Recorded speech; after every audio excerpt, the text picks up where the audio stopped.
ओम नमः शिवाय। श्री शिव महापुराण शतरुद्र संहिता छठवां खंड। प्रथम अध्याय। शंकर जी व सती का दंडक वन में जाना। सती का सीता का रूप धारण करके राम के सन्मुख जाना। ब्रह्मा जी बोले, नारद, एक समय भगवान सदाशिव जी महाराज सती जी को साथ लेकर पृथ्वी पर घूम रहे थे कि उन्होंने देखा कि दंडक वन में भगवान श्री रामचंद्र जी महाराज भगवती सीता के वियोग में दुखी फिर रहे थे और लताओं तथा वृक्षों से उनका पता पूछ रहे थे। श्री रामचंद्र जी महाराज यह नर लीला भगवान श्री सदाशिव जी महाराज के आदेशानुसार ही कर रहे थे। उनको देखकर भगवान श्री शंकर जी ने नतमस्तक होकर प्रणाम किया और मुख से केवल जय शब्द कहकर आगे बढ़ गए, लेकिन वह अपनी आंखों से बहते प्रेम जल को न रोक सके। भगवान श्री सदाशिव जी महाराज को ऐसा करते देखकर सती देवी को बड़ा आश्चर्य हुआ। उन्होंने पूछा, स्वामी, आप तो ब्रह्मा और विष्णु के उत्पन्न करने वाले हैं, फिर वन में विचरते हुए इन दोनों मनुष्यों भगवान श्री रामचंद्र जी और लक्ष्मण जी में से आपने जो श्याम वर्ण वाला मनुष्य है उसको प्रणाम क्यों किया, और वह दोनों मनुष्य कौन है? भगवान श्री सदाशिव जी महाराज ने उत्तर दिया, देवी, यह दोनों भाई महाराज दशरथ के पुत्र है। राम बड़े हैं और लक्ष्मण छोटे। छोटे भाई लक्ष्मण श्री शेषनाग का अवतारी है, बड़े भाई साक्षात भगवान विष्णु जी का अवतार है। राम ने साधुजनों के कल्याण, भक्तों की रक्षा और राक्षसों के मारने के लिए ही अवतार धारण किया है। इतना कहकर श्री सदाशिव तो चुप हो गए, मगर माया से मोहित हुई सती जी की शंका पूर्ववत बनी ही रही। यह देखकर भगवान श्री सदाशिव बोले, देवी, यदि तुमको मेरी बात का विश्वास नहीं है तो तुम स्वयं जाकर राम की परीक्षा कर सकती हो।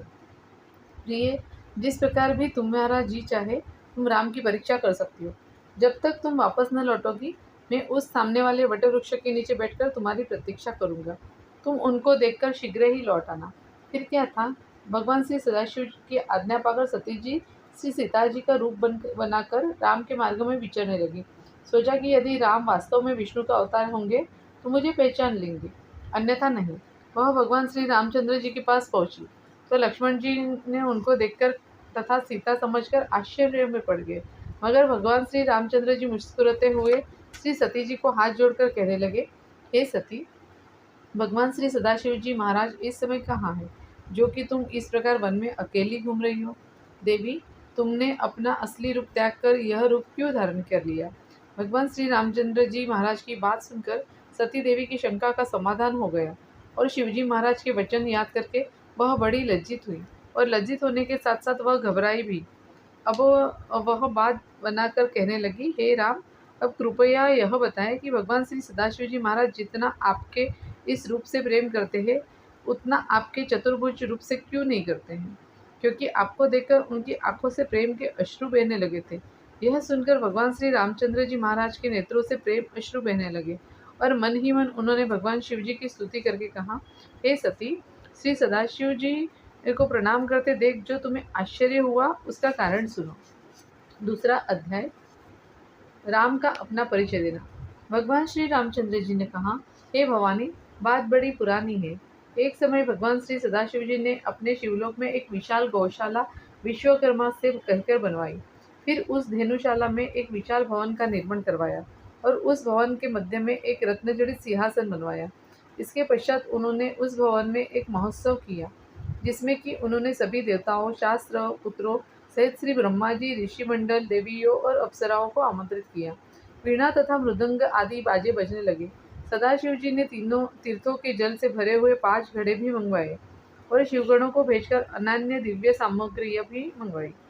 जब इस प्रकार राज्याभिषेक की सारी सामग्री एकत्रित हो गई तो शंकर जी स्वयं मेरे लोक विष्णु लोक में आकर मुझे, विष्णु जी को, अपने साथ उस महोत्सव में लेके गए। इसके पश्चात उन्होंने घोर शब्द वाला शंख बजाया। फिर एक उत्तम मुहूर्त देखकर उन्होंने मुझे भक्तिपूर्वक ज्योतिर्मय रत्नजड़ित सिंहासन पर बैठाया, मुझे बहुत से आभूषण पहनाए, रत्नजड़ित मुकुट मेरे सिर पर रखा और इस प्रकार अभिषेक किया और मुझे अपना अखंड ऐश्वर्य दिया और श्रद्धा व प्रेम के साथ मेरी स्तुति की। फिर तीनों शक्तियों तथा तीनों लोगों का राज्य दिया। देवताओं के सहित ब्रह्मा से कहा कि इन्हें प्रणाम करो, क्योंकि आज से यह भगवान श्री विष्णु जी सबके स्वामी हैं। वेदों में जिस प्रकार तुमने मेरा वर्णन किया है उसी प्रकार इनका भी करो। श्री सदाशिव जी का आदेश पाकर ब्रह्मा जी बोले और समस्त देवताओं ने प्रेम पूर्वक मेरी वंदना की। ब्रह्मा जी और देवमंडल की स्तुति के पश्चात श्री शंकर जी ने मुझे अनेकों वर दिए। उन्होंने मुझे तीनों लोगों का कर्ता धर्ता और सहर्ता भी बनाया, धर्म अर्थ और शासन करता बनाया, मुझे विश्व विजयी बनाया। उन्होंने कहा, हम तुम्हारे भक्तों को मुक्ति प्रदान करेंगे। त्रिभुवन में स्वतंत्र रूप से लीलाएं करने की आज्ञा दी। अनेकों अवतार लेकर संसार के पालन करने का आदेश दिया। अपनी सारी माया मुझे प्रदान की। विष्णु जी, हम आपकी नर लीला देखेंगे और आपको अपना स्वामी मानेंगे। हे देवी, इतना कहकर भगवान श्री सदाशिव उमा सहित कैलाश पर्वत पर लौट गए। यह मेरा राम अवतार है। हम 4 भाई हैं, राम, भरत, लक्ष्मण और शत्रुघ्न। हे देवी, मैं पिता की आज्ञा से लक्ष्मण और सीता सहित वन में आया हूँ। कोई राक्षस मेरी पत्नी को चुरा ले गया है, अतः मैं अब उसको ढूंढ रहा हूँ। माता जी, यदि आपकी कृपा हुई तो मैं अवश्य ही सीता को ढूंढ लूँगा। प्रणाम के संबंध में निवेदन है कि भगवान सदाशिव ने मुझे अपना स्वामी बनाया था, इसलिए उन्होंने मुझे प्रणाम किया। यह कहते कहते भगवान श्री रामचंद्र जी के नेत्र श्री शंकर जी के प्रेम से आर्द्र हो गए और वह सीता जी की आज्ञा लेकर पूर्ववत वन में विचरने लगे। तीसरा अध्याय, सती का दुखी होकर शंकर जी के पास लौटना। सती जी धीरे धीरे चलती हुई शंकर जी की ओर बढ़ रही थी और अपने मन में डर रही थी। वह सोच रही थी कि मैंने जो भगवान श्री रामचंद्र जी की परीक्षा शंकर जी के समझाने पर भी ली है, इसके संबंध में जब वो मुझे पूछेंगे तो मैं उनको क्या उत्तर दूंगी। जब वह शंकर जी के पास पहुंची तो उन्होंने उनसे पूछा, कहो सती, तुमने किस प्रकार उनकी परीक्षा ली। शोक से व्याकुल तथा क्षीण मुख वाली सती ने भगवान सदाशिव जी महाराज की बात का कोई उत्तर नहीं दिया और वह सिर झुकाकर चुपचाप खड़ी रही। उनको दुखी देखकर भगवान सदाशिव ने ध्यान किया और सती जी ने जो कुछ भी किया था सब जान लिया। शंकर जी ने अपने मन में विचार किया कि सती ने सीता जी का रूप बनाया, अतः अब इनसे प्रेम करना बुरी बात होगी। अब यदि मैं इनसे पूर्ववत स्नेह करूंगा तो मेरी प्रतिज्ञा भंग हो जाएगी। ऐसा सोच सोचकर शंकर जी सती जी को साथ लेकर आगे बढ़े। ठीक उसी समय आकाशवाणी हुई, भगवान सदाशिव को धन्य है प्रभु, आपके सिवा 3 लोगों में ऐसा प्रणपालक और कोई भी नहीं है। यह आकाशवाणी सुनकर सती जी ने मन में डरी और उन्होंने भगवान सदाशिव महाराज से पूछा, प्रभु, आपने कौन सी ऐसी प्रतिज्ञा की है।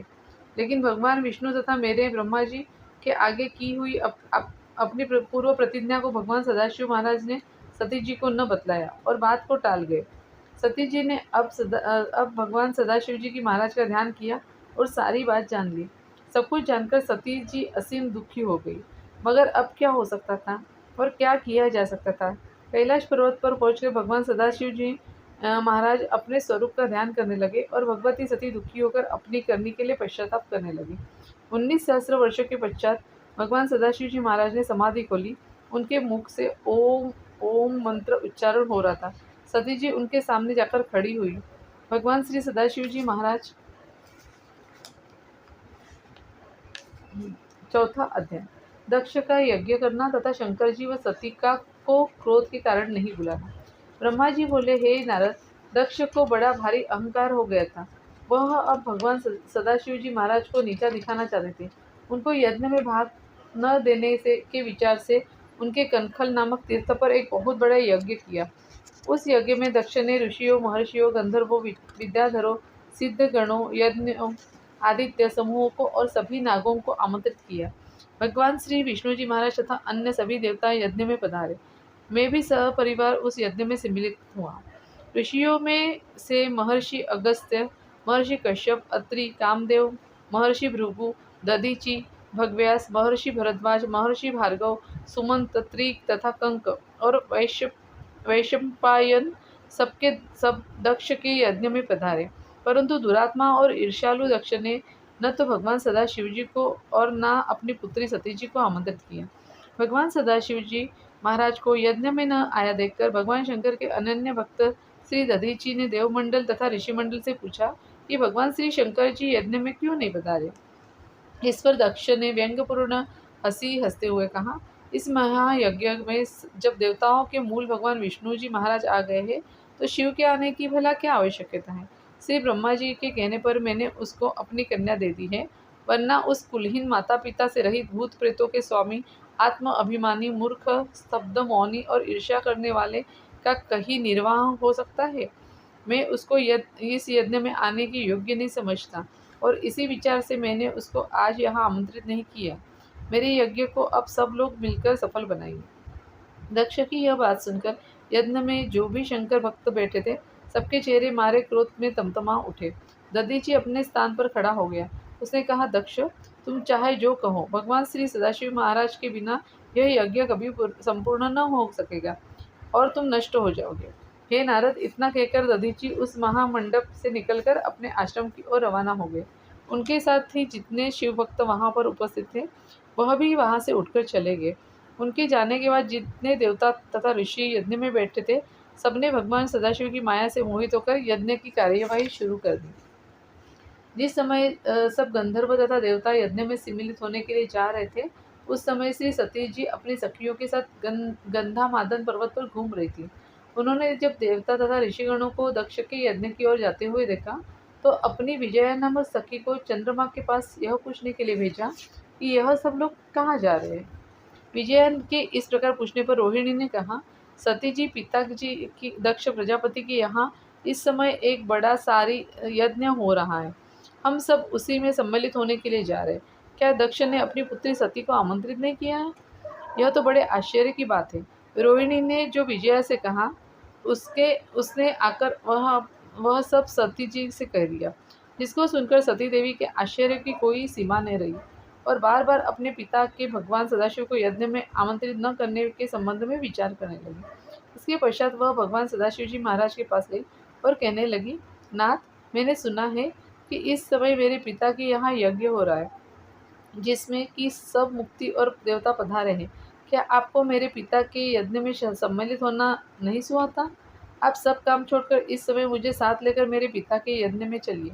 संबंधियों का यही धर्म है कि आवश्यकता के समय प्रेम बढ़ाने के लिए उसके पास जावे। भगवान शंकर जी को सती देवी की यह बात बिल्कुल नहीं सुहाई, तो भी उन्होंने क्रोध प्रकट नहीं किया और बड़े ही नम्र शब्दों में कहा, देवी, तुम्हारे पिता मुझसे बैरभाव रखते हैं, इसलिए उन्होंने मुझे यज्ञ में आमंत्रित नहीं किया। और जो लोग बिना बुलाए दूसरे के घर जाते हैं, उनको मरण से भी अधिक अपमान सहना पड़ता है। यह सर्वथा सत्य है कि बाणों से छिदने पर भी मनुष्य का हृदय इतना दुखी नहीं होता जितना कि अपने संबंधियों की आक्षेप से होता है। अतः मुझे और तुमको उस यज्ञ में न जाना चाहिए। यह सुनकर सती क्रोध में भर गई। उन्होंने कहा, प्रभु, मेरे पिता की आपसे क्या शत्रुता है? इस पर भगवान शंकर जी ने पिछले यज्ञ का सारा वृत्तांत सती जी को कहा सुनाया, लेकिन सती ने भगवान श्री सदाशिव की एक न मानी और कहने लगी, हे शंभो, बिना आपके गए यज्ञ संपूर्ण हो नहीं सकता। मेरे मूर्ख पिता ने यज्ञ में नहीं बुलाया, अतः मैं यह जानना चाहती हूँ कि उसने ऐसा क्यों किया। अतः मुझे वहाँ जाने की आज्ञा दीजिए। मैं वहाँ जाकर देखूंगी कि आपके बिना भला यह यज्ञ किस प्रकार पूरा होता है। श्री सती की बात मानकर भगवान श्री सदाशिव महाराज ने उनको यज्ञ में जाने की अनुमति दी और कहा कि तुम नंदी पर चढ़कर जाओ और 60,000 गण उनके साथ कर दिए। भगवान की अनुमति पाकर सती जी वस्त्राभूषण धारण करके अपने पिता के यज्ञ की ओर चल दी और रौद्र गण भी नृत्य व गान करते हुए उनके साथ चले गए। 5वां अध्याय, सती का यज्ञ में भाग लेना तथा यज्ञ में उनका अपमानित होना। श्री ब्रह्मा जी बोले, हे नारद जी, सती जी यज्ञ में पहुंची, लेकिन वहां किसी ने उनका आदर नहीं किया, किसी ने पूछा तक नहीं। दक्ष के डर से उसके अनुचरों में उसके साथ कोई नहीं बोला। केवल उनकी माता तथा बहनों ने यथोचित सम्मान किया। यह सब देखकर सती जी को भगवान सदाशिव जी की बात याद आई कि जो लोग बिना बुलाए दूसरे के घर जाते हैं, वह मरने से भी अधिक अपमान पाते हैं। वह यज्ञ मंडल में गई। वहां पर भगवान सदाशिव महाराज का भाग स्थान न देखकर उनके क्रोध का पारावर न रहा। पहले तो उन्होंने सोचा कि अपनी क्रोधाग्नि से अपने पिता को भस्म कर डालूं। कुछ सोचकर रुक गई। एक बार उन्होंने यज्ञ में बैठे हुए सभी लोगों की ओर क्रूर दृष्टि से देखा। अपने पिता दक्ष की ओर संबोधित करके कहा, पिताजी, कहो, आपने भगवान श्री शिव को यज्ञ में क्यों नहीं बुलाया? जान पड़ता है जैसे कि आपकी बुद्धि भ्रष्ट हो गई है। भगवान सदाशिव जी त्रिलोकी के मालिक और अंतर्यामी हैं। उनका अपमान करके तुम्हारा यह यज्ञ कभी सफल नहीं होगा। इतना कहकर सती जी ने वहां उपस्थित सभी देवताओं को भली भांति धमकाया। भगवान विष्णु महाराज को तो उन्होंने बहुत लज्जित किया। श्री सती जी की बात सुनकर दक्ष ने क्रोध में भर कर कहा, हे लड़की, तू भला इस प्रकार की बातें क्यों कर रही है? मेरा तेरा पुत्री व पिता का संबंध आज से समाप्त है। यदि चुपचाप यहाँ बैठ सकती है तो बैठ जा, वरना चली जा। तेरा पति भूतों प्रेतों का राजा है, चिता की भस्म लगाने वाला तथा दंभी है। वह वेद बहिष्कृत, अकुलित तथा अमंगलित है। इन कारणों से मैंने उसको अपने यज्ञ में आमंत्रित नहीं किया। मैं तो उसके साथ तेरा विवाह करके अत्यंत लज्जित हूँ। अतएव तुझको अपना क्रोध त्याग देना चाहिए। यह सुनकर सती देवी जी क्रोध में भरकर बोली, किसी को भी भगवान शिव की निंदा कभी न सुननी चाहिए और शिव निंदक की तो जिह्वा खींच लेनी चाहिए। यदि भगवान श्री सदाशिव महाराज की निंदा सुनने वाला अपने में शिव निंदक की जिह्वा खींचने की शक्ति न रखता हो तो फिर अपने दोनों कानों में उंगलियां देकर उनको बंद कर ले या वहाँ से उठकर चला जावे। यह अपने आप को भस्म कर डाले, वरना उसके लोक परलोक दोनों का सुख नष्ट हो जाता है। भगवान श्री सदाशिव जी महाराज की निंदा करने वाला तब तक नरक में वास करेगा जब तक कि इस संसार में सूर्यचंद्र स्थित है। छठा अध्याय, अपमानित होने पर सती का क्रोधित होना तथा सती का अग्नि में प्रवेश करना। हे नारद, ऐसा कहकर सती देवी सोचने लगी कि मुझे भगवान सदाशिव जी महाराज का कहना मानना चाहिए था और यहाँ नहीं आना चाहिए था। यदि मैं यहाँ न आई होती तो मुझे अपने स्वामी की निंदा न सुननी पड़ती। वह एक बार फिर क्रोध से भर गई। उन्होंने गरज कर कहा, हे सभासदों, तुम जो इस समय भगवान सदाशिव जी महाराज की निंदा सुनकर हंस रहे हो, इसका फल तुम्हें शीघ्र ही भोगना पड़ेगा। तुमसे बहुत से मारे जाएंगे और बहुत सौ के अंग कट जाएंगे। बहुत से भागकर अपने प्राण बचाएंगे। हे दक्ष, तुम्हें भी अपनी करनी का कल फल भोगना पड़ेगा। तुम बहुत दुख पाओगे। भगवान सदाशिव जी महाराज सबके हितैषी है। उनको न किसी से शत्रुता है न किसी से मित्रता। ब्रह्मा और विष्णु उनके मित्र हैं। ऐसे शक्तिशाली और ऐश्वर्यशाली सदाशिव जी महाराज के बिना तुमको क्या वस्तु और उनके बिना यज्ञ वृथा है। वेदों में कहा गया है कि किसी गुणशील में कलंक लगाए वह अधर्म है। किसी के पाप पुण्य का वर्णन करने वाला मध्यम और किसी के पाप छिपाकर उसकी प्रशंसा करने वाला उत्तम है। इन सब में से वह उत्तम है जो दूसरों की प्रशंसा करने में लगे रहते और किसी की निंदा नहीं करते। अतएव मैंने जान लिया है कि तुम महानीच हो, क्योंकि तुम भगवान सदाशिव महाराज के निंदक हो। तुम्हारे इस पापी शरीर के सहयोग से जो मेरा शरीर बना है वह अब किसी प्रकार से भी भगवान सदाशिव महाराज की सेवा के योग्य नहीं है। अतः एवं मैं अग्नि में प्रवेश करके अपना शरीर का त्याग कर दूंगी। इतना कहकर सती यज्ञशाला में उत्तर की ओर मुंह करके बैठ गई। भगवान सदाशिव जी महाराज के चरणों में ध्यान लगाया, आचमन किया, नेत्रों को बंद किया और सबके देखते ही योगाग्नि द्वारा अपना शरीर भस्म कर डाला। बस फिर क्या था, चहु और हाहाकार मच गया। शिवगण हाथों में विभिन्न आकार के अस्त्र शस्त्र लेकर खड़े हुए और यज्ञ को नष्ट करना आरंभ कर दिया। 7वां अध्याय, शिवगणों द्वारा यज्ञ को बुरी तरह नष्ट करना। श्री ब्रह्मा जी बोले, हे नारद जी, जब शिवगणों ने दक्ष के यज्ञ को बुरी तरह से नष्ट करना आरंभ कर दिया तो यह देखकर महर्षि भृगु ने यज्ञ के कुंड में आहुतियां डाली, जिससे अनेकों दैत्यों की सृष्टि हुई जो गिनती में 1000 थे। इन दैत्यों का नाम ऋभु था। वह ध्रुभु शिवगणों से युद्ध करने लगा। उन ध्रुभुओं ने सहस्त्र शिवगणों को मारकर बुरी तरह से भगा दिया और 20 सहस्त्र के लगभग दैत्य नष्ट हो गए। जो भागे हुए शिवगण थे वह सीधे कैलाश पर्वत पर गए और सती जी के भस्म होने तथा अपने 20 सहस्त्र साथियों के मारे जाने का सारा वृत्तांत उन्होंने सुनाया। गणों की बात सुनकर पराक्रमी भगवान सदाशिव जी महाराज के क्रोध का पारावार न रहा। ठीक उसी समय तुम नारद जी भी वहां पहुंचे और भगवान सदाशिव जी महाराज से यज्ञ की सारी कथा सुनकर कहने लगे, प्रभु, यदि आपने इन पापियों को दंड न दिया तो वेद का मार्ग और धर्म सभी नष्ट हो जाएंगे और इस तरह दधीची के वह शब्द भी नष्ट हो जाएंगे जो कि उन्होंने सभा में कहे थे कि शिव नंदक भगवान सदाशिव जी की निंदा का फल अवश्य भोगेंगे। भगवान ब्रह्मा जी तथा श्री विष्णु जी भी इन लोगों में सम्मिलित हैं, वरना भला दक्ष की क्या मजाल थी कि वह ऐसा कर सकता। तुम्हारी बात सुनकर भगवान सदाशिव जी महाराज की क्रोधाग्नि पहले की अपेक्षा और भी अधिक भड़क उठी। क्रोध में आकर उन्होंने अपनी एक जटा एक पर्वत से दे मारी। उस जटा के पर्वत पर गिरने के साथ ही एक घोर शब्द हुआ। उस जटा के फिर 2 टुकड़े हो गए। एक भाग से महाबली वीरभद्र नामक एक गण उत्पन्न हुआ, दूसरे भाग से अत्यंत भयंकर तथा करोड़ों भूतों से घिरी हुई महाकाली उत्पन्न हुई। वीरभद्र ने अपने ही समान भयंकर तथा ऊंचे अनगिनत गणों को उत्पन्न किया। वह सबके सब कैलाश पर्वत पर खड़े होकर गरजने लगे और इस प्रकार काली तथा वीरभद्र वीरभद्र की सेना कैलाश पर्वत पर खड़ी होकर प्रलय मचाने की प्रतीक्षा करने लगी। वीरभद्र ने दोनों हाथ जोड़कर भगवान सदाशिव जी महाराज से कहा, प्रभु मेरे लिए क्या आज्ञा है, मैं आपकी क्या सेवा कर सकती हूँ। यदि आज्ञा पाऊँ तो क्षण भर में समुद्र को सौंप डालूं, पर्वतों को पीस डालूं और देवताओं तथा दैत्यों को भस्म कर डालूं। आपकी कृपा से मेरे लिए कोई भी कार्य असंभव नहीं है। वीरभद्र की बात सुनकर भगवान श्री सदाशिव जी महाराज किंचित संतुष्ट हुए और उसको आशीर्वाद देकर बोले, हे वीरभद्र, ब्रह्मा का पुत्र अहंकारी दक्ष कनखल में एक यज्ञ कर रहा है। तुम कनखल में जाकर उसको विध्वंस कर दो। वहाँ जो भी व्यक्ति विद्यमान हो उसे उचित दंड दो, ताकि मेरे भक्तों की वाणी झूठी न हो पाए। उन लोगों को उचित दंड देकर शीघ्र ही मेरे पास लौट आना। वह देवता जो कि महर्षि दधीची के समझाने पर भी अभी तक मेरे विरोधी बने बैठे हो, उनको अवश्य ही भस्म कर डालना। दक्ष को उसकी पत्नी तथा बांधवों सहित अग्नि में जला डालना और तिलांजलि दे देना। शिवजी का आदेश पाकर वीरभद्र और महाकाली अपनी अपनी सेना को साथ लेकर कनखल की ओर रवाना हो गए। 8वां अध्याय। युद्ध में घायल शिवगणों का कैलाश पर लौटना तथा यज्ञ मंडप में आकाशवाणी होना। हे नारद जी, उधर जब युद्ध में शेष बचे हुए शिवगण सती के भस्म होने तथा त्रुभु नामक असुरों तथा शिवगणों के बीच युद्ध होने के संबंध में सूचना देने के लिए कैलाश की ओर रवाना हो गए, तो यज्ञ मंडप में निम्न आकाशवाणी हुई। मूर्ख दक्ष, तूने बड़ा भारी अनर्थ किया है।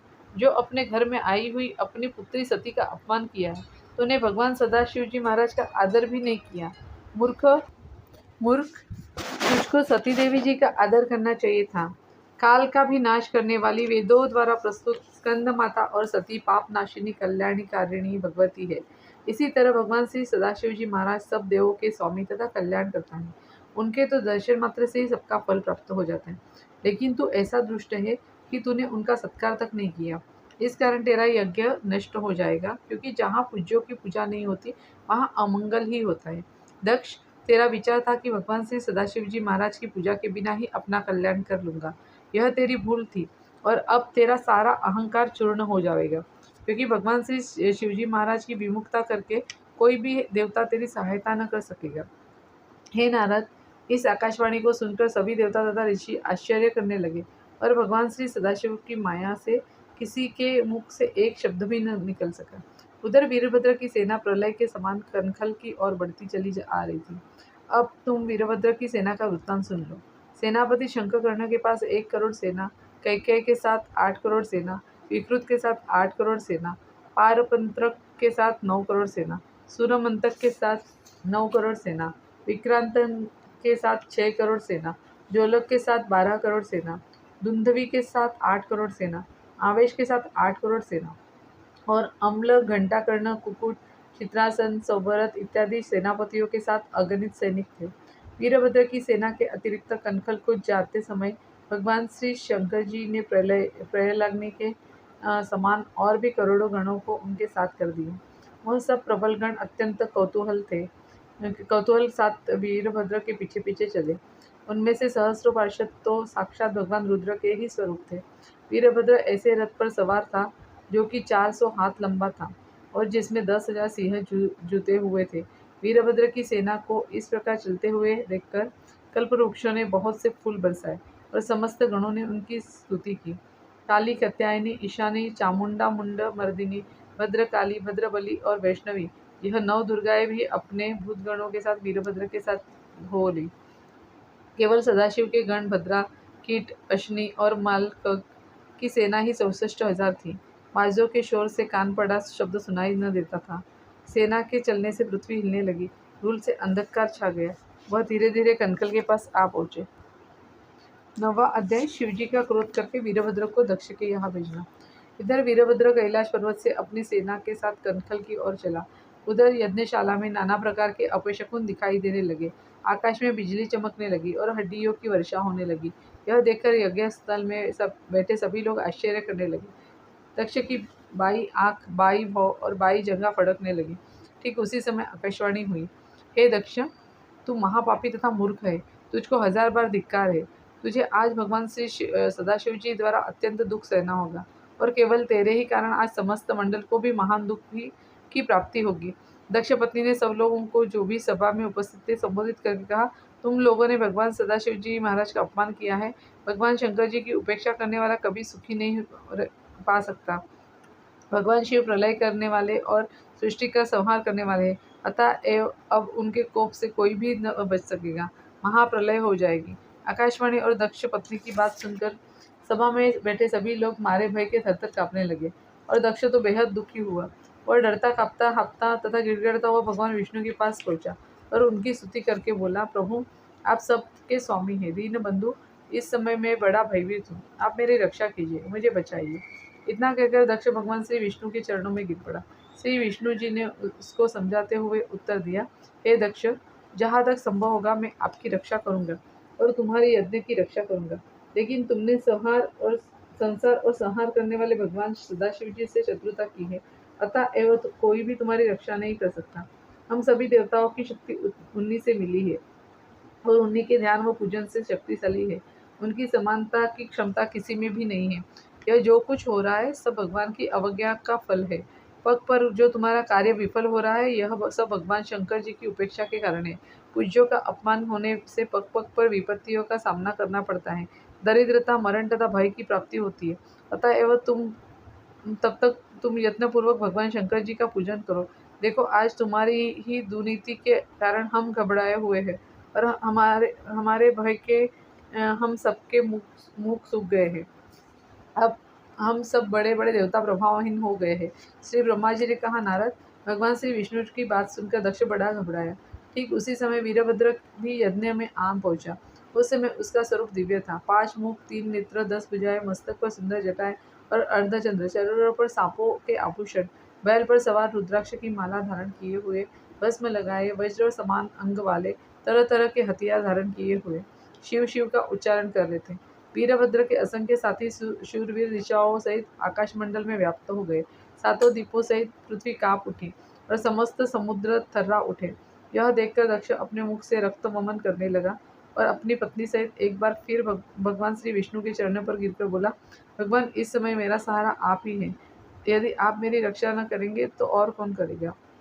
भगवान विष्णु ने उसको समझाते हुए कहा, हम अपनी शक्ति के अनुसार तुम्हारी रक्षा जरूर करेंगे, लेकिन शंकर जी ब्रह्मा स्वरूप है, सर्वशक्तिमान और सारे विश्व के स्वामी हैं। उनके कोप से भला जगत में कौन बच सकता है। जब तुमने अपने अहंकार में भरकर अपनी हानि लाभ के संबंध में कुछ नहीं सोचा तो अब हम क्या कर सकते हैं। जो लोग भगवान को नहीं समझते, सुख दुखों के बारे में किसी प्रकार का विचार नहीं करते, वह 100 करोड़ वर्षों तक नरकवास में वास करते हैं। जिन भगवान शंकर जी के गुणों को वेद पुराण और शास्त्रांति कहकर वर्णन करते हैं, तुम उनके निंदक हो। यह जो शिवगणों का सेनापति वीरभद्र है, इससे संबंध में शायद तुम नहीं जानते। यह तो शिवजी के शत्रुओं को जड़ मूल से नष्ट कर देता है। यह जो इस समय तुम्हारे यहाँ आया है, इसके आने से केवल मुझको ही नहीं बल्कि समस्त देवताओं को दुख उठाना पड़ेगा। मैंने तुम्हें तुम्हारी रक्षा का वचन तो अवश्य दिया है, लेकिन मैं अपने अंदर इसको रोकने की शक्ति नहीं पा रहा हूँ। मेरा सुदर्शन चक्र आज शायद इसका मुकाबला न कर पाएगा।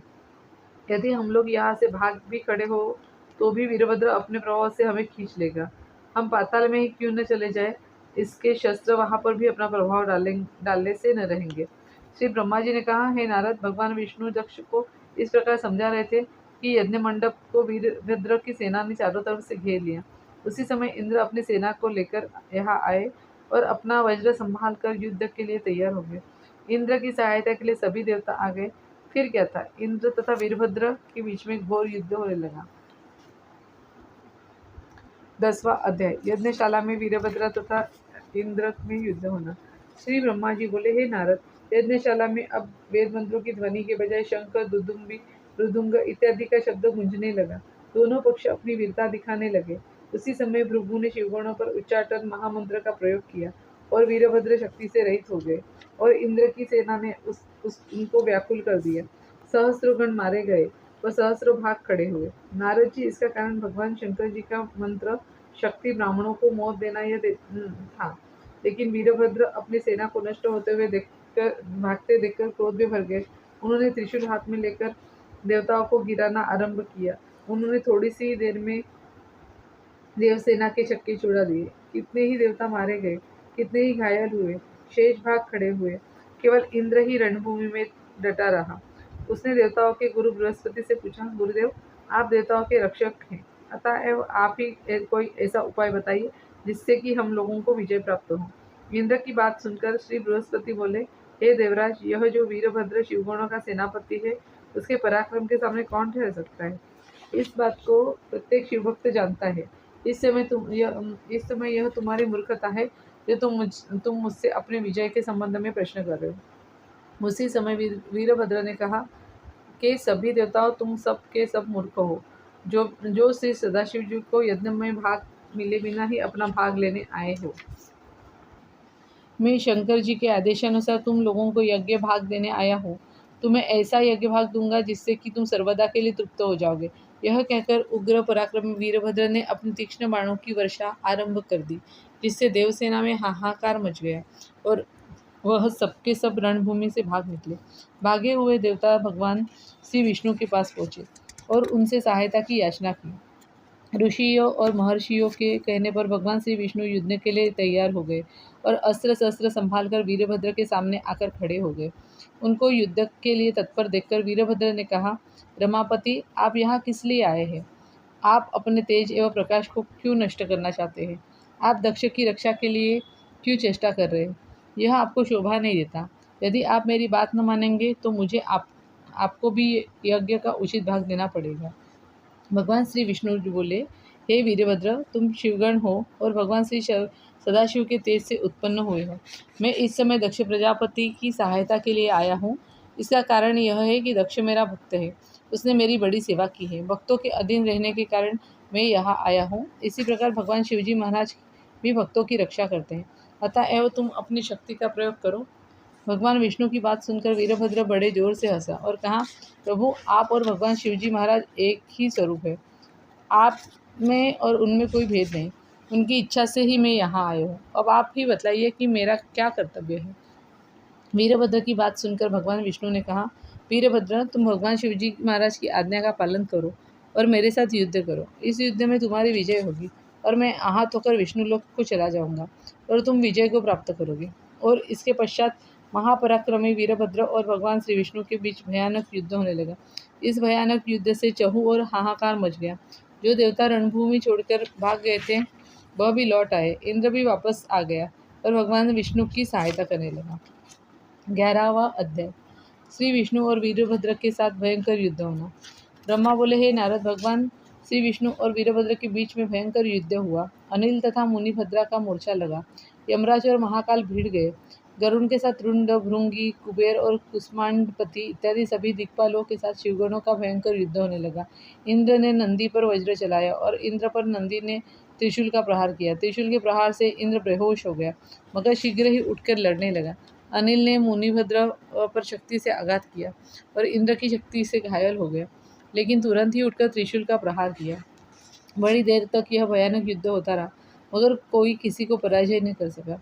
यह दशा देखकर भैरव क्रोध में भरकर योगिनियों के साथ देवसेना में प्रविष्ट होकर उनका रक्त पीने लगा। उस समय उनका स्वरूप इतना भयंकर हो गया कि समस्त देवमंडल भयभीत हो गया और भागने लगा। देवताओं को भागते देखकर भैरव ने कहा, क्यों भागते हो? कुछ वीरता दिखलाओ। इस प्रकार क्षेत्रपाल ने भी देवसेना में घुसकर देवताओं को आघात पहुंचाया। इसके पश्चात महाकाली देवताओं का भक्षण करने लगी। क्षेत्रपाल और काल ने देवताओं की वह दुर्दशा की कि चहु और हाहाकार मच गया। देवताओं की दुर्दशा देखकर भगवान विष्णु भी क्रोध में भर गए। उन्होंने अपना सुदर्शन चक्र चलाया, जिससे कि चारों दिशाएं प्रकाशमान हो गई। लेकिन क्षेत्रपाल ने उस चक्र को अपने मुख में ले लिया। तब श्री विष्णु जी ने उसके मुख पर अपनी गदा का प्रहार किया। तब महाकाली विष्णु जी के सामने आई। भगवान विष्णु जी ने उन पर बाणों की वर्षा की, मगर काली जी ने उनके समस्त बाणों को भक्षण कर लिया। इस पर भगवान श्री विष्णु ने क्रोध में भरकर नंदक नामक अस्त्र का प्रहार किया, मगर महाकाली ने उसे भी तोड़ दिया। तब भगवान विष्णु काली जी से युद्ध बंद करके भैरव से युद्ध करने लगे। भैरव ने भी क्रोध में भरकर विष्णु के चक्र को काट डाला। विष्णु पर बड़े तीव्र बाणों की वर्षा की, लेकिन मृत्यु के समान भयंकर बाणों को विष्णु जी अपने पास पहुंचने से पूर्व ही काट डालते और भैरव पर भीषण बाणों की वर्षा करते। भैरव ने भी उनके बाणों को काट डाला। दोनों में महाभयंकर युद्ध हुआ। भैरव ने क्रोध में भरकर खाली न जाने वाले त्रिशूल को तान लिया। यह देखकर वीरभद्र दौड़कर भैरव के पास आए और उन्हें त्रिशूल चलाने से रोककर कहा, यह क्या कर रहे हैं? भगवान श्री सदाशिव जी महाराज की आज्ञा नहीं है, आप ऐसा न करें। इतना कहकर वीरभद्र स्वयं उनसे युद्ध करने लगा। भगवान श्री कृष्ण ने अपनी योग माया से अपने समान कितने ही विष्णु को उत्पन्न किया। यह सब विष्णु गरुड़ पर सवार अस्त्र शस्त्र धारण किए हुए शिवगणों पर चोट करने लगे। उसकी जबरदस्त मार से शिवगण व्याकुल हो गए। वीरभद्र ने भगवान शंकर का ध्यान करके त्रिशूल चलाया और थोड़ी सी देर में समस्त माया रूपी विष्णु जलकर राख हो गए। तब क्रोध में भरकर श्री विष्णु जी महाराज ने वीरभद्र के मस्तक पर गदा का प्रहार किया और यह इच्छा की कि वीरभद्र को मार डालूं। मगर वीरभद्र ने अपनी गदा से श्री विष्णु की गदा का वार रोककर अपने आप को बचा लिया और श्री विष्णु के वक्षस्थल में अपना त्रिशूल दे मारा, जिससे विष्णु मूर्छित होकर पृथ्वी पर गिर पड़े और चारों तरफ हाहाकार मच गया। लेकिन श्री विष्णु तुरंत खड़े हुए और क्रोध में भरकर चक्र लेकर उसको मारने के लिए दौड़े। यह देखकर वीरभद्र ने सदाशिव का ध्यान किया। सदाशिव जी महाराज ने उसे कहा, डरो मत वीरभद्र। ये अद्भुत तेज से चक्र श्री विष्णु जी के हाथ में ही रह गया और वह स्वयं वही के वही रुके रह गए। उनका स्तंभन हो गया। यह देखकर यज्ञिकों ने यज्ञ मंत्रों से उनका स्तंभन छुड़ाया। फिर विष्णु ने अपना शार्ग धनुष्य उठाकर उस पर अपना बाण चढ़ाया। वीरभद्र ने 3 बाण छोड़कर उसके 3 टुकड़े कर दिए। फिर श्री विष्णु ने परमोधन मंत्र के द्वारा अपनी रक्षा की। ब्रह्मा जी बोले, हे नारद, उस समय मैंने विष्णु के पास जाकर कहा, प्रभु, होनी मीट नहीं सकती। हमारा तथा आपका कोई भी उपाय दक्ष की रक्षा नहीं कर सकता। हम इस युद्ध में विजय नहीं पा सकते। यदि हार गए तो बदनामी होगी, यज्ञ नष्ट हो जाएगा, क्योंकि दधीची का शाप झूठा नहीं हो सकता। अतः इस समय अवसर के अनुसार कार्य करना चाहिए। जब श्री सदाशिव जी महाराज का क्रोध शांत हो जाएगा तब सब कुछ ठीक हो जाएगा, क्योंकि आपकी तथा उनकी लीला का कोई पार नहीं पा सकता। मेरी बात सुनकर श्री विष्णु जी अंतर्ध्यान होकर अपने लोक को चले गए। 12वां अध्याय। रुद्रदेव तत्व द्वारा यज्ञदेव का मस्तक काटना तथा विजयी होकर कैलाश पर लौटना। श्री ब्रह्मा जी बोले, हे नारद, जब विष्णु जी अंतर्ध्यान हो गए तो यज्ञदेव बड़े दुखी होकर वहां मृग का रूप धारण करके दौड़े। लेकिन महापराक्रमी वीरभद्र ने उनको पकड़ लिया और उनका सिर काट के कुंड में डाल दिया। यज्ञदेव का मस्तक काटने के पश्चात उन्होंने प्रजापति, धर्म, कश्यप, अरिष्टानेमी आदि ऋषियों को पकड़कर उनको लातों से खूब मारा। शिवगणों में से किसी ने मंडप को तोड़ा, किसी ने कुंड की अग्नि को बुझा दिया, किसी ने हाथ तोड़ डाला, किसी ने पैर तोड़ डाला। यहाँ के समस्त पात्रों को तोड़कर नदी में बहा दिया। वीरभद्र ने दक्ष प्रजापति को पकड़ लिया। नंदी ने सूर्य को बांध लिया। मुनिमान भृगु को पकड़ा। चंडी ने पूषा को बांध लिया। इसी तरह शिवगणों ने वहाँ जितने देवता थे सभी को बांध लिया। यद्यपि देवता छिप गए थे, लेकिन शिवगणों ने सभी को ढूंढ लिया। वहाँ पर कोई देवता, ऋषि या मुनि ऐसा न था जो कि घायल न हुआ हो। मुनि ने महर्षि भृगु की आंखें भी निकाल ली, क्योंकि वह दक्ष के मंत्री थे। चंडी ने पूषा दांत तोड़ डाले, क्योंकि उसके श्री सदाशिव जी की हंसी उड़ाई थी। फिर क्रोध में भरे हुए श्री सदाशिव के गणों ने दक्ष की यज्ञशाला में मलमूत्र की वर्षा करके उससे भ्रष्ट कर दिया, और जो दक्ष वेदी में छिपा हुआ था उसको वीरभद्र ने वहां से निकालकर पृथ्वी पर पटक दिया। लेकिन जब पर्याप्त चेष्टा व प्रहार करने पर भी वह उसके मस्तक को काट न सका, तब उसने श्री सदाशिव जी महाराज का ध्यान किया और उसके मस्तक को तोड़ मरोड़ कर टुकड़े टुकड़े करके हवन कुंड में डाल दिया। बहुत से ऋषि तो मारे भय के ही समाप्त हो गए। कश्यप की पत्नी की नाक काट डाली। इस प्रकार उन लोगों को अपनी करनी का फल मिल गया जो कि सदाशिव जी महाराज की भूख को मिटाकर यज्ञ में भाग लेना चाहते थे। इसके पश्चात अपना कार्य समाप्त करके वीरभद्र श्री सदाशिव जी महाराज के पास कैलाश पर पहुंचा और उन्होंने उसको अपने गणों का नायक बना लिया। ओम नमः शिवाय। 13वां अध्याय। ब्रह्मा जी द्वारा महर्षि दधीची व राजा क्षुओं का वर्णन। इतनी कथा सुनकर देवर्षि नारद ने ब्रह्मा जी से पूछा, प्रभु, भगवान श्री सदाशिव के बिना आप तथा श्री विष्णु दक्ष के यज्ञ में क्यों गए थे? यदि गए भी थे तो शिवगणों के साथ युद्ध क्यों किया, और श्री विष्णु दक्ष के यज्ञ की रक्षा क्यों न कर सके? श्री ब्रह्मा जी ने उत्तर दिया, प्राचीन काल में मेरा एक पुत्र था, उसका नाम क्षुव था। शिव राजा था और उसका दधीची के साथ घनिष्ठ मित्रता थी। शिव बढ़ाई पाकर अपने आप को बहुत बड़ा समझने लग गया था और उसको अहंकार हो गया था। एक बार उसका महर्षि दधीची के साथ विवाद छिड़ गया। महर्षि दधीची ने कहा, 3 वर्णों में ब्राह्मण बड़े होते हैं, जबकि शिव कह रहा था कि सबसे बड़ा राजा होता है। उसका सब लोग मान सम्मान व पूजन करते हैं, इसलिए तुमको भी मेरा सम्मान और पूजन करना चाहिए। यह सुनकर महर्षि दधीची ने बाएं हाथ से एक जोरदार थप्पड़ शिव के मुंह पे मारा और शिव ने क्रोध में भरकर वज्र से प्रहार से महर्षि दधीची को मार डाला। लेकिन मरते मरते महर्षि ने अपने गुरु शुक्राचार्य का स्मरण किया। शुक्राचार्य तुरंत पहुंच गए और साथ ही महर्षि दधीचि के शरीर के टुकड़ों को एक जगह करके पुनः जीवित कर दिया। जीवित होने के पश्चात महर्षि दधीचि ने श्री शुक्राचार्य जी से पूछा, प्रभु मुझको कोई ऐसा उपाय बताइए जिससे कि मैं अमर पद को प्राप्त कर सकूं। श्री शुक्राचार्य महर्षि दधीचि का मर्म समझ गए कि वह राजा क्षु से अपना बदला चुकाने के लिए ही अमरत्व को प्राप्त करना चाहते हैं। उन्होंने कहा, देखो, महामृत्युंजय मंत्र द्वारा ही तुम अमर पद को प्राप्त कर सकते हो। इससे तुम सभी कार्य सिद्ध कर सकते हो। वह कौन सा काम है कि शिवजी की कृपा से नहीं हो सकता। अमर पद श्री सदाशिव ही प्रसन्न होने पर प्रदान कर सकते हैं। वह सारे संसार के स्वामी हैं। यह संजीवनी विद्या भी उन्हीं की दी हुई है। उन्हीं की कृपा से रावण आदि अभय व अमर हो गए हैं। उनकी कृपा से ही महर्षि दुर्वासा शक्तिशाली तथा सबके पूज्य प्रसिद्ध है। उन्हीं की कृपा से महर्षि विश्वामित्र ब्रह्मा ऋषि बने हैं। ब्रह्मा जी भी उन्हीं की कृपा से सृष्टि की रचना करते हैं। महर्षि मार्कंडेय उन्हीं की कृपा से दीर्घ आयु पा चुके हैं। सदाशिव जी की कृपा से ही इंद्र शत्रु रहित और अभय है। भगवती शक्ति में भी शक्ति उन्हीं की कृपा से है। श्री रामचंद्र जी महाराज, श्री कृष्णचंद्र जी महाराज और श्री परशुराम जी ने भी उन्हीं की कृपा से शक्ति प्राप्त की है। महर्षि दधीचि भी शुक्राचार्य के ऐसे वचन सुनकर बहुत प्रसन्न हुए और उनसे दीक्षा ग्रहण करके उन्होंने वन में जाकर तप आरंभ कर दिया। उन्होंने महामृत्युंजय का विधिपूर्वक भगवान शंकर जी के लिए बड़ा तप किया। उनके तप से प्रसन्न होकर सदाशिव जी बड़े प्रसन्न हुए और उनको साक्षात दर्शन देकर उनसे वर मांगने के लिए कहा। श्री शंकर जी के दर्शन करके महर्षि अत्यंत प्रसन्न हुए और उनकी स्तुति करके बोले, प्रभु आप मुझे 3 वर दीजिए। एक तो यह कि मेरा शरीर की अस्थियाँ वज्र के समान हो, दूसरा यह कि मैं सबसे अभद्य हो, तीसरा यह कि मैं सर्वथा दीन हो। हे शंकर जी, इन तीनों वरों के साथ साथ मुझे आप सदा सदैव के लिए अपने चरणों की भक्ति प्रदान कीजिए। भगवान सदाशिव ने कहा, तथास्तु। और फिर इसके पश्चात वह अंतर्ध्यान हो गए।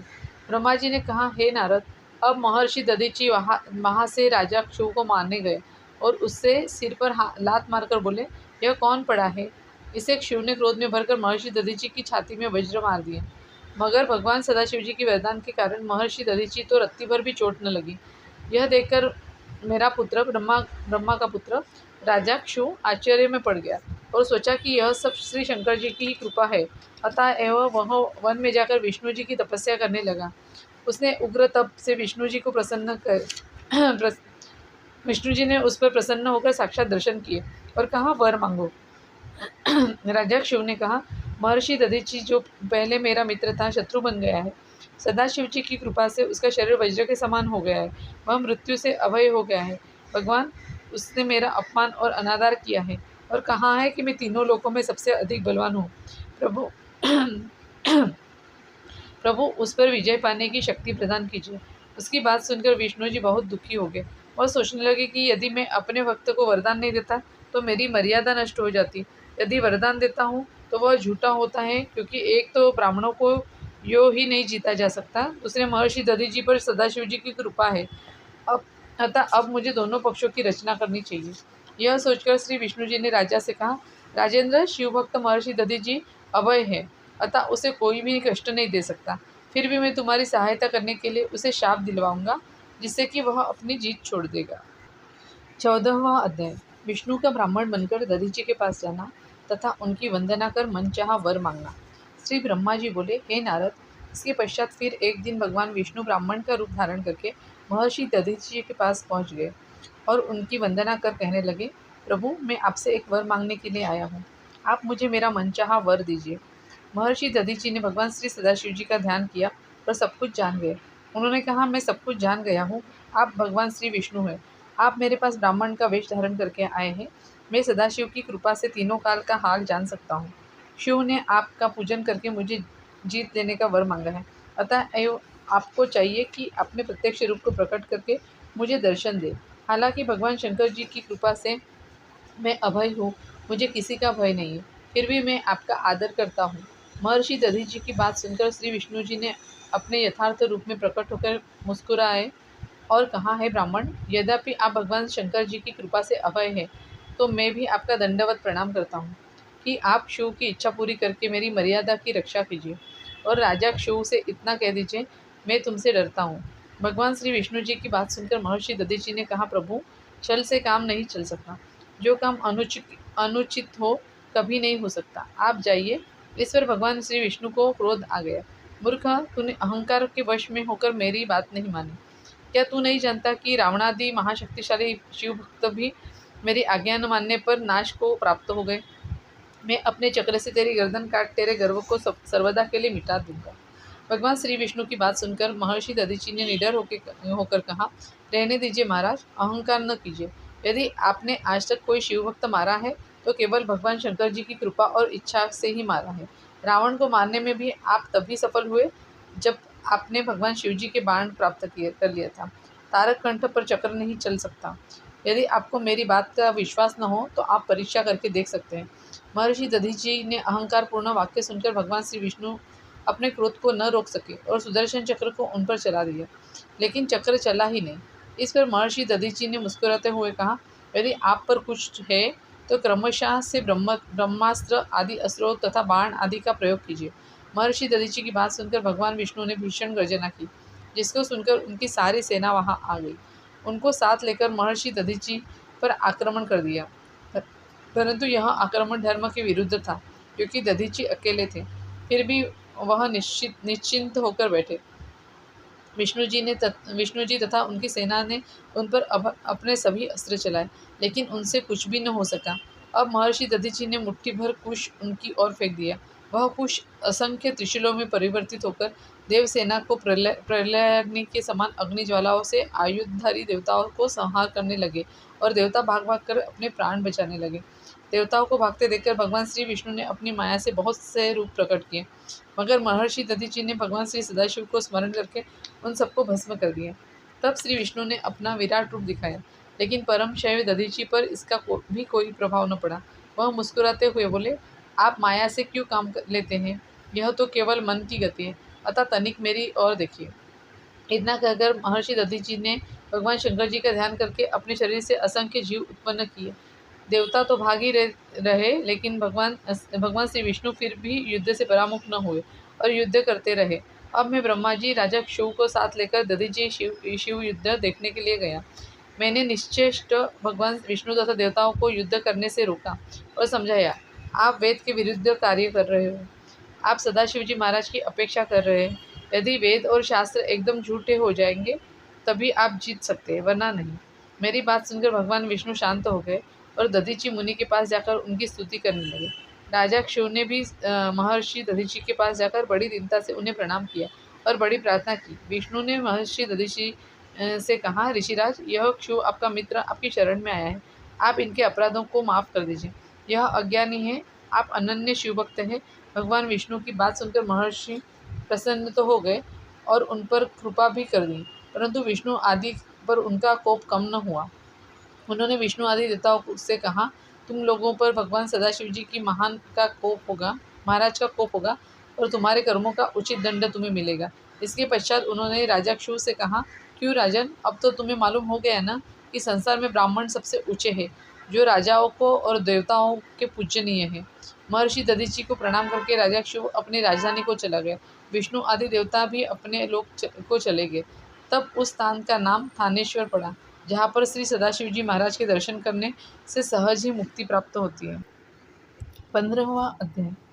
यज्ञ में घायल देवताओं द्वारा स्तुति करने पर विष्णु का देवताओं सहित शिवजी के पास जाना। महर्षि सूत जी बोले, हे ऋषिगणों, ब्रह्मा जी से कथा सुनकर नारद जी ने कहा, हे पितामह, अब तक की कथा तो हमने सुन ली। अब इसके पश्चात जो कुछ हुआ हमें बतलाइए। यानी जब वीरभद्र दक्ष प्रजापति का यज्ञ विध्वंस करके कैलाश पर्वत पर गया तो फिर क्या हुआ? ब्रह्मा जी बोले, हे नारद, जब शिवगण दक्ष प्रजापति के यज्ञ को विध्वंस करके कैलाश को चले गए, तब घायल देवता व ऋषि मंडल मेरे पास आया और रोते हुए मुझसे प्रार्थना करने लगे। इस पर मैंने उन सबको साथ लेकर भगवान श्री विष्णु की शरण में गया। देवताओं की प्रार्थना सुनकर भगवान विष्णु बोले, हे देवगणों, सदाशिव जी महाराज अंतर्यामी तथा सबके स्वामी हैं। उनकी उपेक्षा करने का भला साहस किसमें है? जैसा तुम लोगों ने किया वैसा फल पाया। अब रक्षा का केवल यही उपाय है कि सब लोग सदाशिव जी महाराज की शरण में जाएं। दुर्भाग्य से हम भी उसी मंडली में सम्मिलित थे जिसमें कि सदाशिव जी महाराज का अपमान किया गया था। अब इसके अतिरिक्त और कोई विधान नहीं है कि हम लोग सदाशिव जी महाराज की शरण में जाकर उनकी स्तुति करें। वह सबका कल्याण करने वाले और दयालु हैं। अवश्य ही प्रसन्न होकर हम सबकी रक्षा करेंगे। यदि दक्ष के वध में इस प्रकार क्रोध करके सबको दंड न देते तो अवश्य ही वेद मार्ग नष्ट हो जाता और संसार नास्तिक हो जाता। इस प्रकार महर्षि दधीचि का वचन सत्य हुआ। हे नारद, इस प्रकार समझाकर देवमंडल तथा मुझको साथ लेकर श्री विष्णु महाराज कैलाश पर्वत की ओर चले गए। वहाँ की शोभा का क्या कहना। चहु और पुष्प वाटिकाएं लगी हुई थीं, जहाँ पर विविध पक्षी भांति भांति की बोलियां बोल रहे थे। कुछ आगे बढ़ने पर हमें कुबेर की अलकापुरी मिली। वट वृक्ष के नीचे श्री सदाशिव जी महाराज विराजमान थे। उनके पास दिव्य योगी बैठे थे। उनका वेश बड़ा पवित्र और मनोहर था। मस्तक पर चंद्र और त्रिपुंड और जटा में गंगा धारण किए हुए थे। समस्त शरीर पर सांपों के आभूषण थे। भगवान श्री शिव जी के ऐसे दिव्य शरीर को देखकर समस्त देवताओं ने उनकी अनेक विभूतियों और नामों से स्तुति की। 16वां अध्याय। समस्त देवताओं द्वारा भगवान शंकर की स्तुति करना तथा दक्ष के यज्ञ में हुई गलती की क्षमा मांगना। श्री ब्रह्मा जी बोले, हे नारद, समस्त देवताओं ने भगवान श्री सदाशिव जी महाराज को बार बार नमस्कार करते हुए कहा, हे दीनबंधु, हे महेश्वर, हे परमेश्वर, आपकी महिमा अपरंपार है। आप शरणागत की रक्षा करने वाले दीन दयाल परब्रह्म निर्गुण और अलख निरंजन हैं। आपकी लीला कौन जान सकता है। आपकी इच्छानुसार ही सब कुछ होता है। दक्ष तथा उसके साथियों की बातों में आकर हम लोगों ने बहुत बुरा किया है। आपके भक्तों ने दक्ष को समझाने की पर्याप्त चेष्टा की, लेकिन उसने किसी की न सुनी। उसने भगवती का भी अपमान किया, जिसका फल दक्ष के साथ हम सबको भी भोगना पड़ा। परंतु इससे हम लोगों का भी दोष है। अतः एवं अब कृपा करके हम सबका अपराध क्षमा करें। आपने जो कुछ किया है सब ठीक किया है। अगर आप ऐसा न करते तो धर्म का नाश हो जाता। ऐसा करने से दक्ष का अहंकार नष्ट हो गया है। प्रभु, आप जैसा शक्तिशाली दूसरा भला कौन है। ब्रह्मा और विष्णु के रूप में आपकी ही शक्ति काम करती है। हे महेश्वर, आपकी कृपा के बिना हम सब नष्ट भ्रष्ट हो गए हैं। अतः एवं आप हम सबकी रक्षा कीजिए। हमें अनेक विपत्तियों से बचाइए। हे दयासागर, अब आप प्रसन्न होकर दक्ष के यज्ञ को पूरा करें। सब देवताओं के नेत्र पूर्ववत हो जाए। यजमान जीवित हो। महर्षि भृगु की दाढ़ी पहले के समान हो। आपकी कृपा से यज्ञ भूमि में घायल सभी देवताओं को पुनः आरोग्यता प्राप्त होवे। हम लोग इस अविशिष्ट यज्ञ कर्म के आपका भाग लेंगे, इसलिए हमें यज्ञ को फिर से करना है। लेकिन यह सब काम तभी हो सकता है जबकि आप यज्ञ भूमि में आकर पधारे। देवताओं की स्तुति सुनकर शंकर जी देवताओं को धैर्य बंधाते हुए बोले, देवो, हम किसी पर कोप नहीं करते। हम सब जीवों के कल्याण रूप हैं, किंतु माया में वश होकर जीव स्वयं ही दुख भुगते हैं। अतः जिसने जैसा किया वैसा ही फल पाया। हमारे आशीर्वाद से दक्ष जीवित हो चुका है, किंतु इसका मस्तक भस्म हो गया है और उसको बकरे का मस्तक लगाकर जीवित किया जाएगा। सब देवताओं के नेत्र भी यज्ञ को देखेंगे। उषा के दांत साबित हो जाएंगे और यजमान के दिए हुए यज्ञ भाग का उपयोग कर सके। भृगु बकरे की दाढ़ी पाएंगे और मेरे गणों द्वारा घायल किए गए देवगण सबके सब स्वस्थ हो जाएंगे। इतना कहकर सदाशिव जी महाराज मौन हो गए। उनकी यह बात सुनकर सभी देवता सदाशिव जी महाराज की जय जयकार करने लगे। इसके पश्चात समस्त देवताओं ने भगवान श्री सदाशिव जी महाराज को उस यज्ञ में आने के लिए आमंत्रित किया। श्री सदाशिव जी महाराज ने यह प्रार्थना स्वीकार कर ली और नंदी पर सवार होकर कैलाश पर्वत की ओर रवाना हो गए। ब्रह्मा जी ने कहा, हे नारद, हम सब भी भगवान श्री सदाशिव महाराज के साथ कनखल की यज्ञशाला में आए। दक्ष का परिवार सदाशिव जी महाराज तथा हम सबको आया देखकर अत्यंत प्रसन्न हुआ। यज्ञशाला में पहुंचकर भगवान श्री सदाशिव जी महाराज ने भंग यज्ञ का निरीक्षण किया और देखा कि स्वाहा, स्वधा, पुष्पा, पीतर, अग्नि में से कईयों के अंग प्रत्यंग टूटे फूटे हैं और कई मरे पड़े हैं। यज्ञ की दशा देखकर भगवान श्री सदाशिव जी महाराज ने वीरभद्र को बुलाकर कहा, वीरभद्र, तुमने यह क्या कर डाला। ऋषियों को इतना कठिन दंड क्यों दे डाला। अच्छा, अब तुम शीघ्र दक्ष का मृत शरीर मेरे पास लाओ। वीरभद्र ने दक्ष का मृतक शरीर भगवान श्री सदाशिव जी महाराज के सामने लाकर रख दिया। उसका सिर रहित शरीर देखकर सदाशिव जी महाराज बोले, इसका सिर कहाँ है। वीरभद्र ने कहा, उसे तो मैंने अग्नि में हवन कर दिया था। इस पर भगवान श्री सदाशिव जी ने देवताओं से बोले, देखो, जो कुछ मैंने कहा था वही हुआ। फिर उन्होंने दक्ष के शरीर पर बकरे का सिर जोड़ दिया और वह शिव कहकर पुनः जीवित हो उठा। दक्ष भगवान शिव की स्तुति करने लगा। प्रभु, आप आदि अंत से रहित है। आपने मुझे दंड देकर जो ब्रह्मज्ञान दिया है, यह आपकी बड़ी कृपा है। हे प्रभु, अज्ञानता तथा मूर्खता के वश होकर आपको पहचान नहीं सका और आपकी निंदा की। आप मेरे अपराधों को क्षमा कीजिए और मुझे अपनी भक्ति प्रदान कीजिए। भगवान विष्णु भी मुझे अपनी भक्ति देने की कृपा करें। इसके पश्चात दक्ष ने भगवान श्री विष्णु की इस प्रकार स्तुति की। प्रभु, आपका यश तो अनुपम है, हमारा मन चंचल है, आप कृपा करके हमारे अपराधों को क्षमा करें। भगवान, समस्त सृष्टि मुझे बुरा कहती है, परंतु मैं अपने आप को बड़ा भाग्यवान समझता हूँ, क्योंकि आपके पूजन ध्यान से ही मेरे समस्त पाप नष्ट हो गए हैं। भगवान, मैंने आपको नहीं पहचाना, इसलिए मुझे अपने कर्मों का फल भोगना पड़ा। आप बड़े कृपालु हैं, मैं आपको प्रणाम करता हूँ। फिर मैं ब्रह्मा जी ने भी इंद्रादि देवताओं सहित भगवान शिव की स्तुति की। देवताओं की बात सुनकर सदाशिव ने कहा, जो दक्ष के समान हमारी स्तुति करेगा, वह सभी रिद्धियों को प्राप्त करेगा। मैं ब्रह्मा और विष्णु संसार को मोक्ष प्रदान करने वाले हैं। मेरा ही नाम जगदीश्वर है। मैं ही अपनी इच्छा से ही सृष्टि की रचना करता हूँ और नष्ट भी मैं ही करता हूँ। ब्रह्मा और विष्णु मेरे ही स्वरूप हैं। हम तीनों में भेद जानने वाला नरक भोगता है। बिना ब्रह्मा और विष्णु के मेरा पूजन भी व्यर्थ है। हे दक्ष, यद्यपि मैं स्वतंत्र ईश्वर हूँ और मैं भक्तों के वश में हूँ, चारों भक्तों में ज्ञानी सबसे श्रेष्ठ है।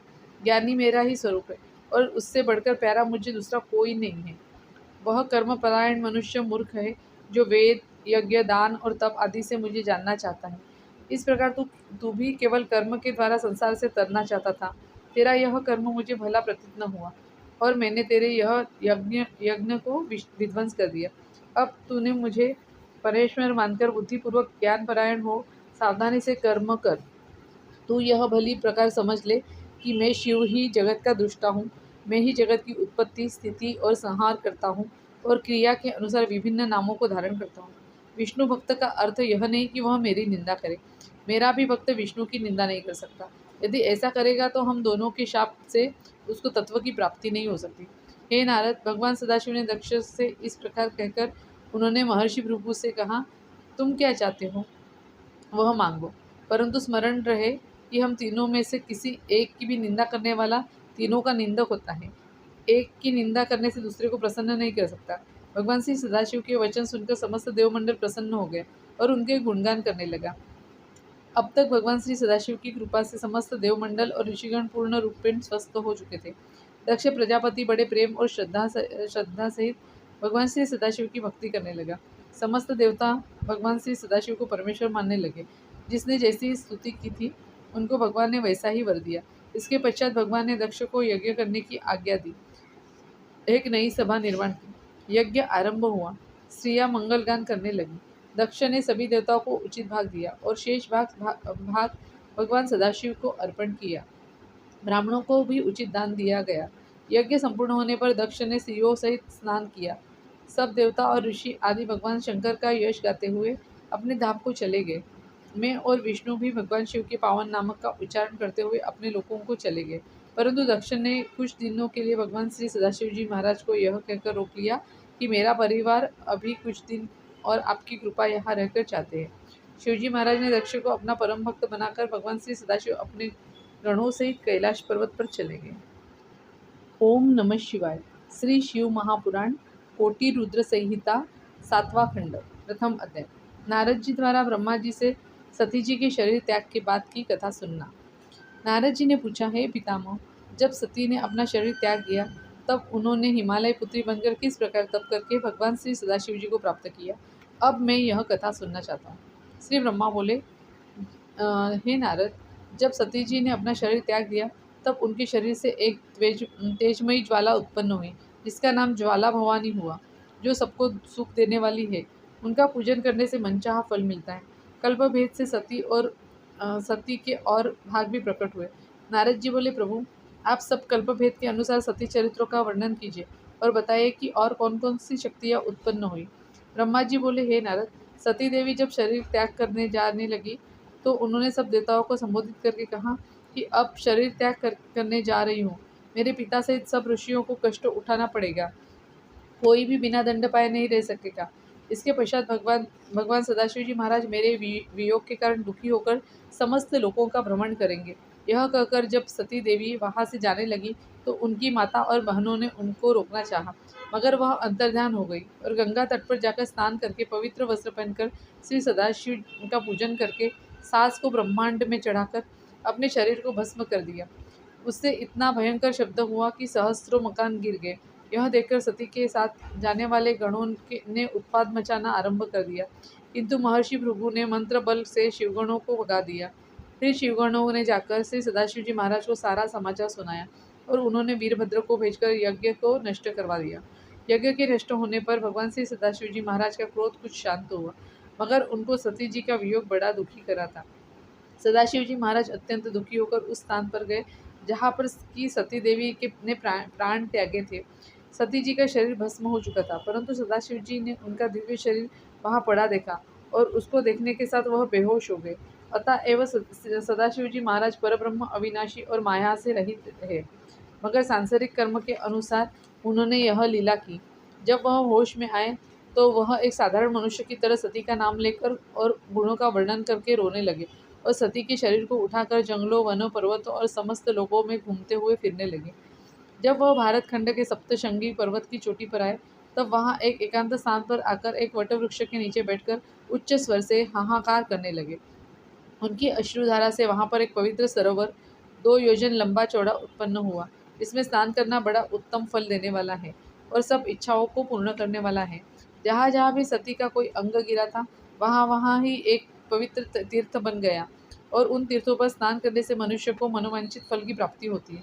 सती जी के शेष अंगों का क्रियाकर्म करके हड्डियों की माला बनाकर सदाशिव जी महाराज ने गले में पहन ली और प्राणेश्वरी, भवानी, जगदम्बा आदि नाम लेकर विलाप करने लगे। अब सती जी के अंगों में से जो पीठ उत्पन्न हुए उनकी कथा सुनो। देवपुर नामक पर्वत के ऊपर श्री सती के दोनों चरण गिरे। वहाँ पर महाभाग देवी उत्पन्न हुई। वह स्थान पीठ है। वहाँ पर शिवलिंग भी है।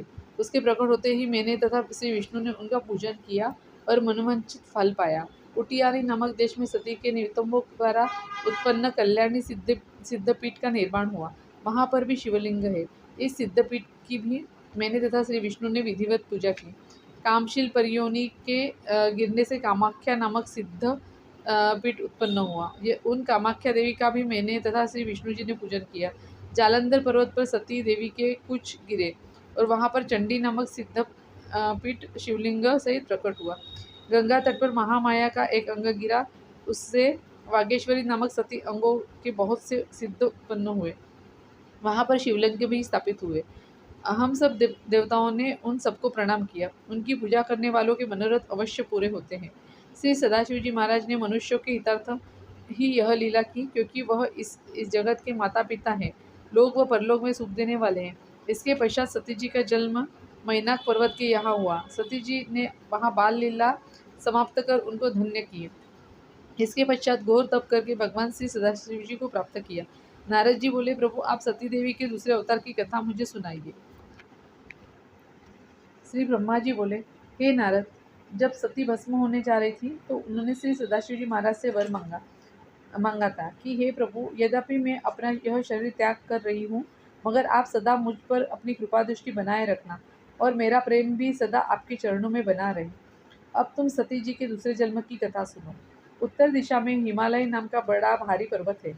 जिन दिनों की मैं कथा कर रहा हूँ उन दिनों वहाँ पर हिमालय नाम का राजा राज करता था। हिमालय बड़ा ही तेजस्वी, सर्वांग सुंदर, विष्णु का रूप और संतों का प्रिय था। एक बार सब देवताओं ने पितरों से प्रार्थना की कि वह अपने रूप व गुणों की खान पुत्री मेनका का विवाह हिमालय के साथ कर दें। इसी में सबकी भलाई है। पितरों ने देवताओं की प्रार्थना स्वीकार कर ली और उन्होंने अपनी मंगल रूपिणी कन्या का विवाह हिमराज हिमालय के साथ कर दिया। उस विवाहों में बड़ा उत्सव हुआ और भगवान श्री विष्णु जी सहित सभी देवताओं ने उससे सम्मिलित हुए। दूसरा अध्याय, मेनका के जन्म की कथा। नारद जी बोले, प्रभु आपने मेनका के जन्म की कथा नहीं सुनाई। ब्रह्मा जी बोले, सुनो, वह भी कहता हूँ। मेरे पुत्र दक्ष के यहाँ कई संतानें हुई थी, किंतु वह अब सब तुम्हारे उपदेश के कारण वैरागी हो गई थी। इससे उनको संतोष न हुआ। अतएव फिर उनके यहाँ 60 कन्याएं उत्पन्न हुई, जिनका विवाह उसने कश्यप आदि ऋषियों के साथ कर दिया था। उन 60 कन्याओं में से स्वधा नामक कन्या उसने पितरों को दी थी। स्वधा के यहाँ 3 कन्याएं उत्पन्न हुई, मेनका, धान्य और कमलावती। यह तीनों कन्या साथ ही धर्म स्वरूप भी थी। एक बार यह तीनों बहनें क्षीर समुद्र में भगवान श्री विष्णु जी महाराज के दर्शन, सेवा तथा पूजा के लिए गई। संयोगवश ठीक उसी समय मेरे पुत्र सनकादिक वहां पहुंचे।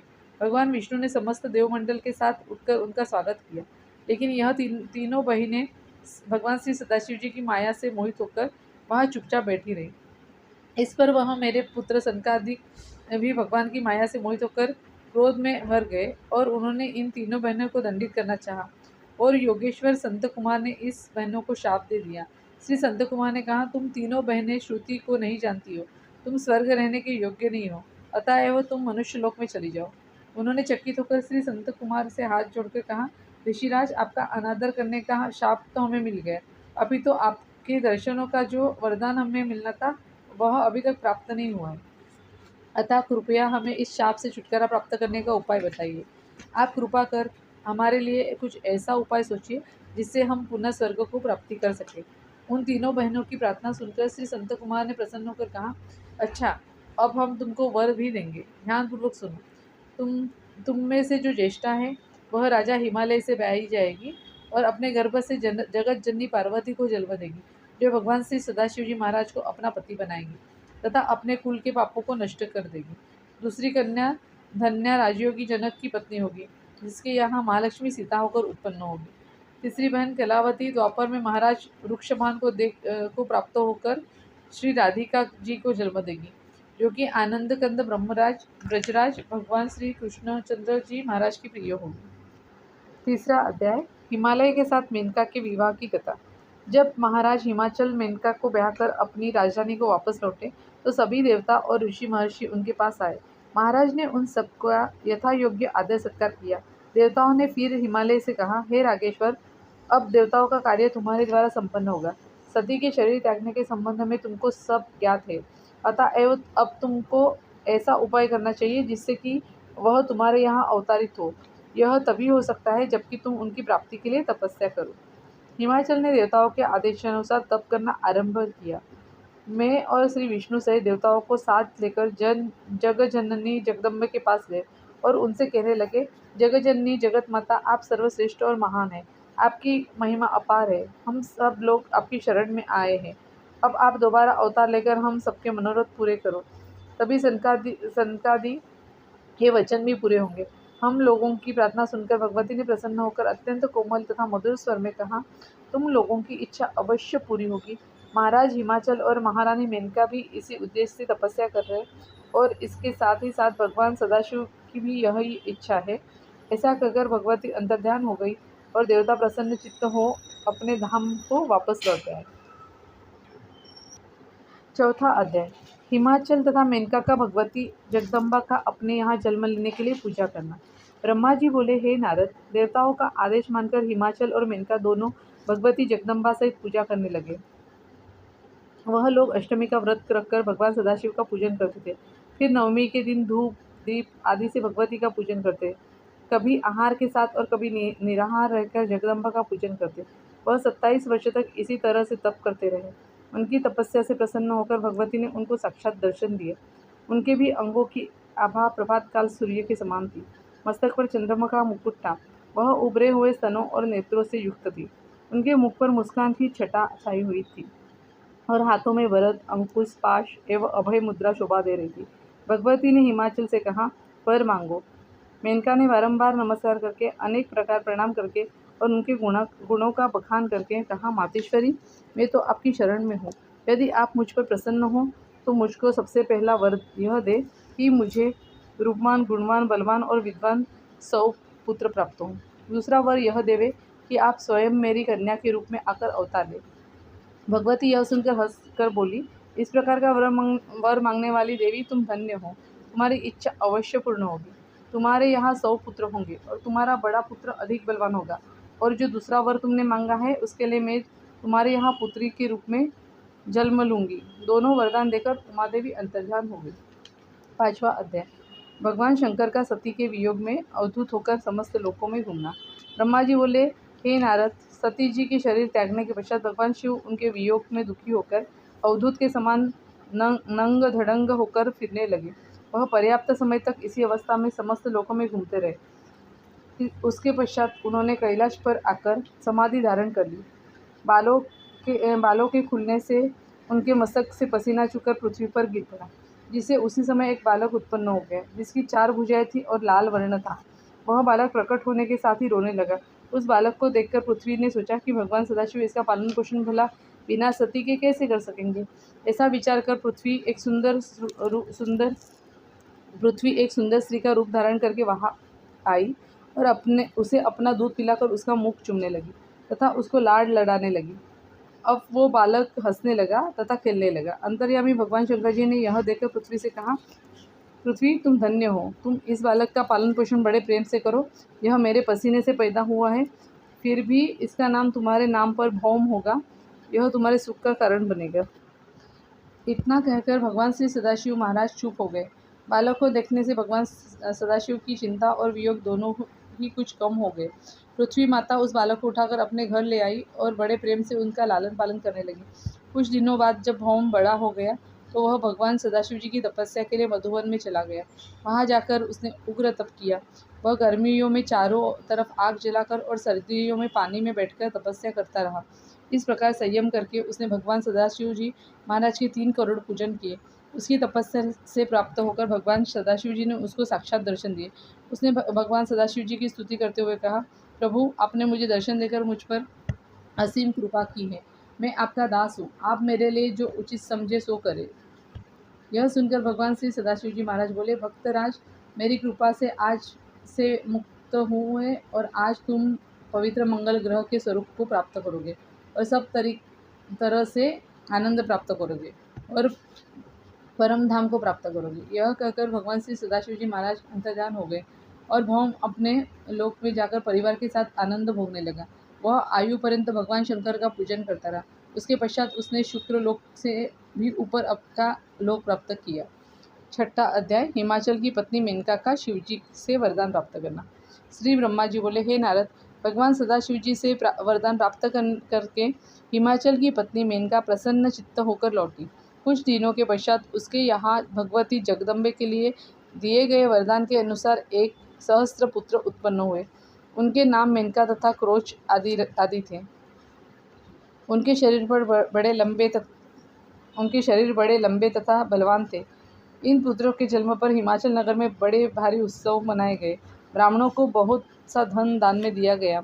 इसके पश्चात महाराज हिमाचल का कार्य सिद्ध करने के लिए भगवती सती हिमाचल के हृदय में प्रविष्ट हो गई। उस तेज को शुभ मुहूर्त में मेनका को दान कर दिया। गर्भाधान के पश्चात मेनका का शरीर बड़ा ही तेजस्वी मालूम होने लगा। उसको देखकर हिमाचल की यह दशा हो गई कि वह बार बार मेनका के पास आता था, उससे पूछता था कि उसको किसी वस्तु की आवश्यकता तो नहीं है। मेनका लज्जित होकर कुछ उत्तर न देती थी। गर्भावस्था के संस्कारों को हिमाचल ने बड़ी धूमधाम से के साथ मनाया। उस समय भगवान श्री विष्णु ने अन्य देवताओं सहित मेनका के गर्भ में प्रविष्ट होकर भवानी की स्तुति की। इसके पश्चात वह अपने स्थान को वापस लौट आए। 9वां मास बीत जाने पर 10वां मास आरंभ हुआ। तब पृथ्वी और आकाश में शुभ शकुन होने लगे। किसी को किसी प्रकार का दुख न रहा। अशुभ ग्रह छुप गए। नदियों में कमल के फूल खिलने लगे और तीनों प्रकार की वायु चलने लगी। ऋषियों महर्षियों को तेज की प्राप्ति हुई। भक्तों के हृदय प्रसन्न हो गए और आकाश में बाजों का शब्द गूंजने लगा। उस समय गंधर्व, सिद्ध, चारण, किन्नर, अप्सरा और अपने स्त्रियों के साथ विद्याधर नृत्य करने लगे। इस प्रकार मधुमास के शुक्ल पक्ष की नवमी को मृगशिरा नक्षत्र के आधी रात के समय सती मैना देवी के गर्भ में से प्रकट हो गई। ऐसी श्री कल्याण पुराण में लिखा है। उस समय में श्री विष्णु श्री को साथ लेकर सारी सामग्रियों के साथ उस स्थान पर पहुंचा। विविध प्रकार के बाजे बजने लगे और अवकाश में पुष्प वर्षा होने लगी। सभी लोगों ने अपनी बुद्धि के अनुसार सती शिवा की स्तुति की। देवताओं ने कहा, मातेश्वरी, परमेश्वरी, आप जगत माता और हमारे कष्टों को हारने वाली हो। आप हमारी इच्छाओं को जानती है। आप आदि शक्ति है। ब्रह्मा, विष्णु, शिव भी आपके पुत्र कहे हैं। तीनों गुण आप में व्याप्त हैं। आप ब्रह्म स्वरूप सर्वव्यापक है। वेद आपकी महिमा का वर्णन करते हैं, लेकिन वह भी आपका पार नहीं पाते। नारद, शारद, शुभ और सनकादिक अधिक बोलने वाले हैं, लेकिन वह भी आपका संक्षिप्त सा हाल ही वर्णन करते हैं। आपकी कृपा से मूर्ख भी आपकी स्तुति करते हैं। आप अपने भक्तों को मुक्ति प्रदान करती हैं और करोड़ों कलाओं को आप अपने काबू में किए हुए हैं। आप अहंकार को भक्षण करने वाली आप ही वेद और वेदांत हैं। 7वां अध्याय। देवी भगवती का हिमाचल के यहाँ जन्म लेना तथा 8 भुजाओं का रूप धारण करके मेनका को साक्षात दर्शन देना। श्री ब्रह्मा जी बोले, हे नारद, जन्म के पश्चात तुरंत ही देवी सांसारिक कन्याओं के समान हो रुदन करने लगी। उसके रुदन के शब्द सुनकर नगर की स्त्रियां तुरंत हिमाचल के महल में दौड़ी आई। हिमाचल अपने यहाँ देवी का अवतार लेने के संबंध में सुनकर अत्यंत आनंदित होकर अपने महल में पहुंचे। उन्होंने बड़ी धूमधाम से जन्मोत्सव मनाया। उस समय आदिशक्ति ने 8 भुजाओं वाला रूप धारण करके मेनका को साक्षात दर्शन दिए। उनके सिर पर चंद्रमा का मुकुट था, जो मरकत मणि के समान कांति वाली अपनी 8 भुजाओं में शंख, चक्र, धनुष और ब्राह्मण और बाण इत्यादि धारण किए हुए थी, जिनके भिन्न भिन्न अंगों के बांधे हुए बाजूबंद, हार, कंकड़, खनखनाती हुई करधनी और झुनझुन करते नुपुरों से विभूषित थे तथा कानों में रत्न जड़ित कुंडल झिलमिला रहे थे।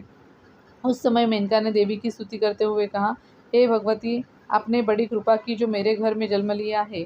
इस समय आपका जो स्वरूप है वह सदा मेरे मन में स्थित रहेगा। अब आप बाल स्वरूप बनकर मेरे लिए सुख प्रदान कीजिए। यह सुनकर महामाया ने कहा, मैंने यह स्वरूप इसलिए धारण किया है कि तुमको किसी प्रकार की कोई शंका न रहे, क्योंकि वरदान देते समय तुमने मेरा यही स्वरूप देखा था। इतना कहकर देवी ने पुनः बाल रूप धारण कर लिया और रोने लगी।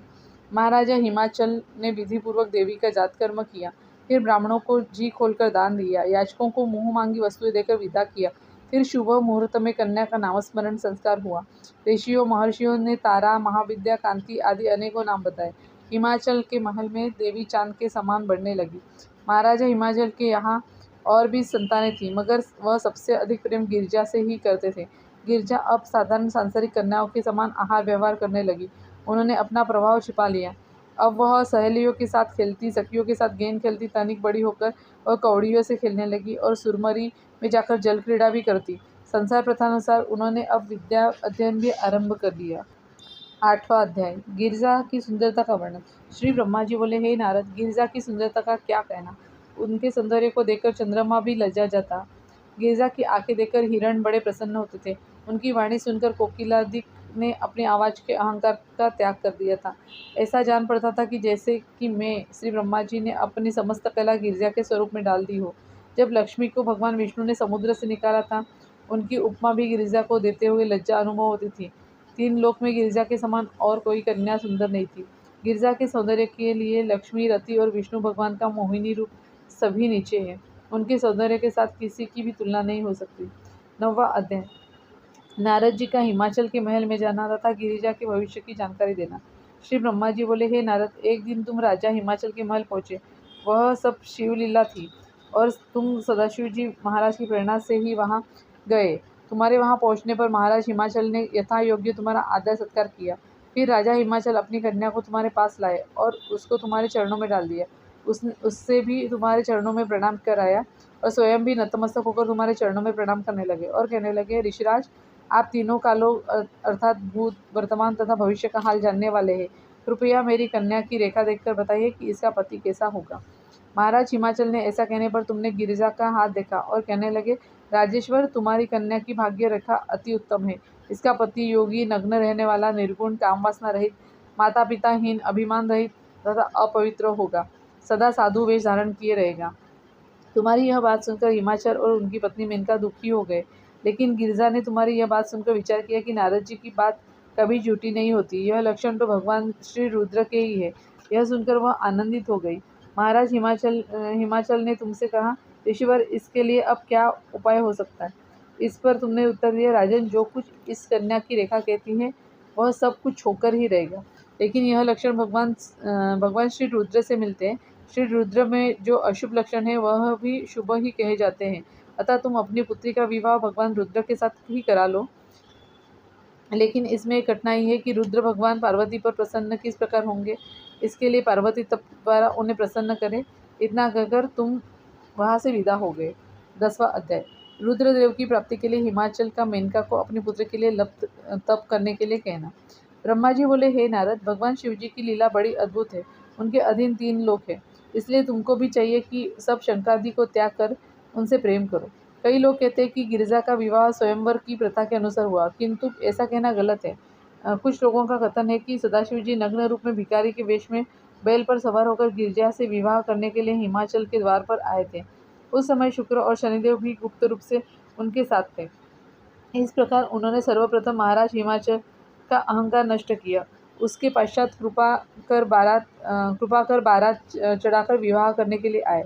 आश्चर्य कहते हैं कि गिरिजा की तपस्या से प्रसन्न होकर भगवान सदाशिव जी बहने के लिए आए और उन्होंने नाना प्रकार की लीलाएं की और अनेक तरह के चरित्र दिखाए। इस प्रकार जैसा किसी का विचार होता है तैसा ही कोई भगवान सदाशिव जी महाराज से स्नेह करता है, वैसे ही उसको भगवान दिखाई देते हैं। ऐसी बातों में शंका व संदेह करना उचित नहीं है। सबसे पहले मैंने शिवजी के स्वयंवर तथा विवाह का वर्णन करूंगा। अब तनिक ध्यानपूर्वक सुनो।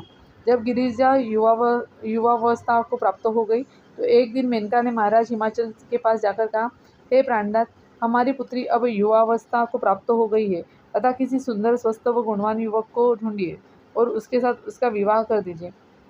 जैसी यह रूपवती तथा गुणवती है वैसे ही इसके लिए वर तलाश करना चाहिए। इस पर राजा हिमाचल ने उत्तर दिया, प्रिय देवर्षि नारद के वचन कभी असत्य नहीं होते। यदि तुमको अपनी प्यारी पुत्री से प्रेम है तो उसे भगवान रुद्र की प्राप्ति के लिए तप करने को कहो। जब भगवान श्री रुद्र इससे विवाह करना स्वीकार कर लेंगे तो उनके अशुभ लक्षण भी शुभ हो जाएंगे।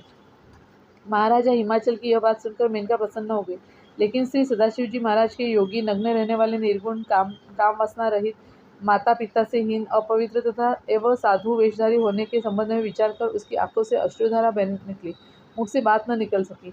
मेनका की यह दशा देखकर श्री गिरिजा ने अपने माता की मन की बात समझकर उसको धैर्य देते हुए कहा, माता जी, मैंने आज रात्रि के चौथे प्रहर में एक विचित्र स्वप्न देखा है। इस स्वप्न में एक तेजस्वी ब्राह्मण के दर्शन हुए थे। उसने प्रसन्न होकर दया दिखाते हुए मुझसे कहा कि तू भगवान रुद्र की प्राप्ति के लिए तप कर। मेनका ने उसी समय पार्वती के स्वप्न के संबंध में उसके पिता राजा हिमाचल को बताया। 11वां अध्याय, शंकर जी का हिमाचल प्रदेश में आगमन तथा हिमाचल का उनसे मिलना। ब्रह्मा जी बोले, हे नारद, इसके कुछ दिन बाद रुद्र भगवान अपने मुख्य गणों के साथ हिमाचल प्रदेश में पधारे और गंगा जी के तट पर एक रमणीक स्थान देखकर आत्मचिंतन करने लगे। उनके आने के संबंध में सुनकर महाराज हिमाचल अपने मंत्रिमंडल सहित उनकी सेवा में उपस्थित हुए और बड़े प्रेम के साथ उनको प्रणाम करके उनका विधिवत पूजन किया। भगवान ने हंसकर उनसे कहा, हे राजेश्वर, मैं इस प्रदेश में तप करने के विचार से आया हूँ। मैं यहाँ गंगा के तट पर जप तप करना चाहता हूँ। आप कुछ ऐसा प्रबंध कर देवे जिससे कि यहाँ कोई ना आवे, जिससे कि मेरी तपस्या में किसी प्रकार का विघ्न न पड़े। महाराज हिमाचल ने हाथ जोड़कर निवेदन किया, प्रभु, आप स्वतंत्र होकर यहाँ तप करें, मैं हर तरह से आपकी सेवा करूँगा। इतना कहकर रुद्र भगवान को नतमस्तक हो महाराज हिमाचल अपनी राजधानी को वापस लौटाए और मेनका को सारा वृत्तांत सुनाया और अपने मंत्रियों को आदेश किया कि गंगा तट की और जहाँ पर भी रुद्र भगवान आत्मचिंतन कर रहे वहाँ कोई भी न जाए। यदि कोई जाएगा तो मैं उसे यथायोग्य दंड दूंगा। फिर कुछ दिनों के पश्चात महाराज हिमाचल पार्वती के साथ पुष्प फल आदि लेकर रुद्र भगवान की सेवा में उपस्थित हुए और गिरिजा को उनके सामने ले जाकर कहने लगे, प्रभु, यह मेरी कन्या पार्वती है। यह आपकी सेवा करना चाहती है। यह नित्य ही आपका पूजन भी करती है। अब मैं इसे आपकी सेवा में लाया हूँ, कृपा करके आप इसे स्वीकार करें। यह सुनकर भगवान शिव ने अपने नेत्र खोले, सामने खड़ी अत्यंत रूपवती गिरिजा को देखा। फिर उन्होंने हिमाचल से कहा, राजेश्वर, यह कन्या गुणों तथा रूप की खान प्रतीत होती है।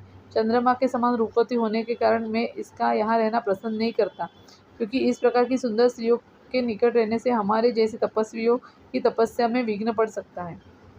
भगवान श्री सदाशिव जी की बात सुनकर राजा हिमाचल अत्यंत व्याकुल हो गए, लेकिन पार्वती बिल्कुल न घबराई। उन्होंने कहा, योगेश्वर, जगदीश्वर, कृपा सागर, आपने यहाँ पर एक महान तप करने का विचार किया है, लेकिन मैं आपसे यह प्रश्न पूछना चाहती हूँ कि क्या तप शक्ति युक्त नहीं है? क्या शक्ति सब कर्मों की प्रकृति नहीं मानी गई है? शक्ति से ही चराचर जगत रचना, पालन और संहार करता है। आप तनिक विचार करें कि यह प्रकृति क्या वस्तु है और आप कौन है? आप ही कहिए, यदि प्रकृति न हो तो यह शरीर और यह स्वरूप किस प्रकार का हो? यदि जीव सदैव शक्ति का ध्यान पूजन करते रहे तो संसार के कार्य सुगमतापूर्वक चलते रहे। भगवान श्री सदाशिव जी ने गिरिजा के प्रश्न का उत्तर दिया, हे हिमाचल कन्या, मैं तो प्रकृति का तप द्वारा नाश कर चुका हूँ और अब तो मैं तत्व रूप में स्थित हूँ और साधुओं के लिए प्रकृति का संग्रह करना उचित नहीं है। इस सत्य से आप भली भांति परिचित हैं। इस पर लौकिक व्यवहार के अनुसार गिरिजा हंसकर बोली, योगीराज, आप जो कुछ कह रहे हैं उस पर तनिक विचार करें। मैं आपसे यह प्रश्न पूछना चाहती हूँ, यदि आप प्रकृति का नाश कर चुके हैं तो आप किस प्रकार विद्यमान हैं? यह सारा जगत तो प्रकृति से बंधा हुआ है ना, और उसी प्रकृति के द्वारा ही इस संसार का समस्त कार्यक्रम चल रहा है। क्या आप प्रकृति को समझ नहीं पा रहे हैं?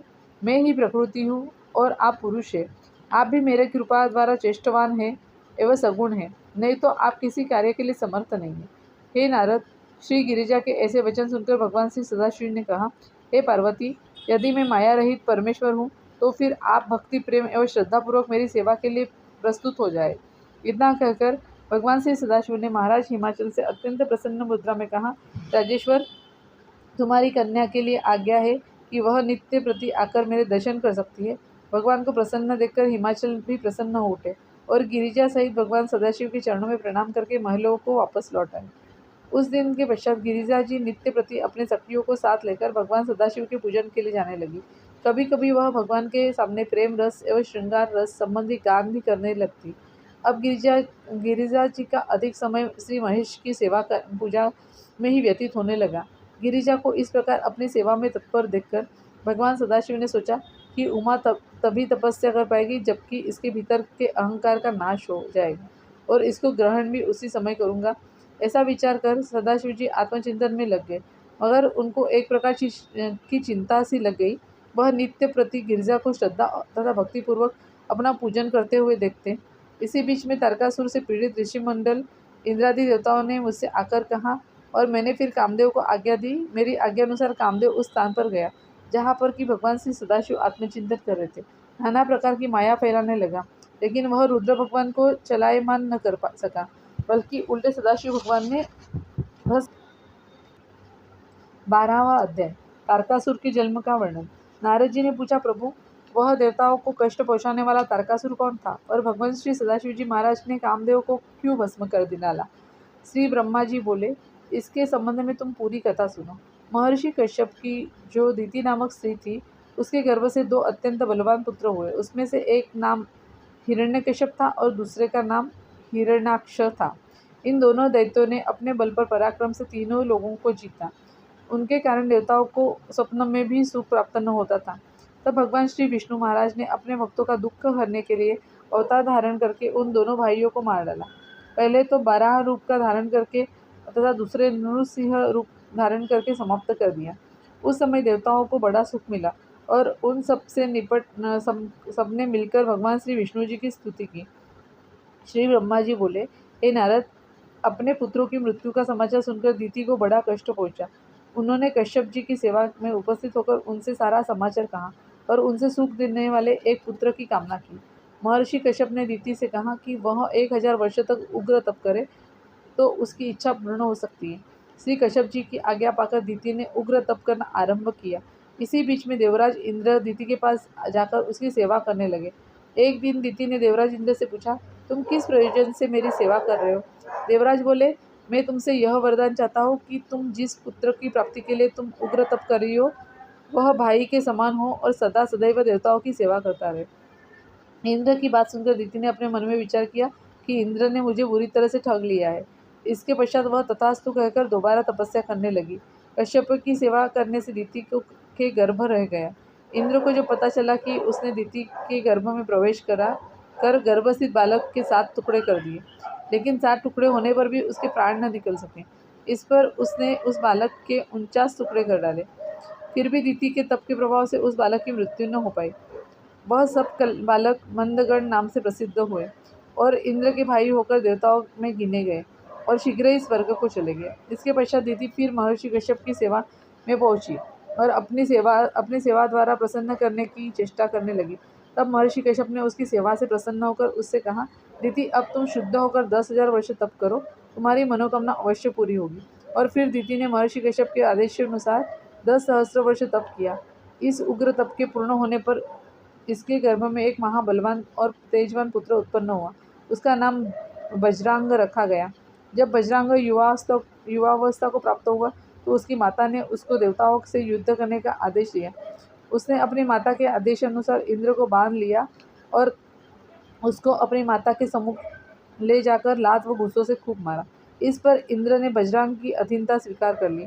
उस समय में श्री ब्रह्मा जी और महर्षि कश्यप ने बजरंग के पास जाकर कहा, पुत्र, तुम अपने कुल में सूर्य के समान हो, अतएव तुम अब इंद्र को छोड़ दो। हमारी बात सुनकर बजरंग ने कहा, मैंने अपनी माता के आदेशानुसार इंद्र को दंड दिया है। अब आप लोगों की आज्ञा अनुसार इसको छोड़ देता हूँ।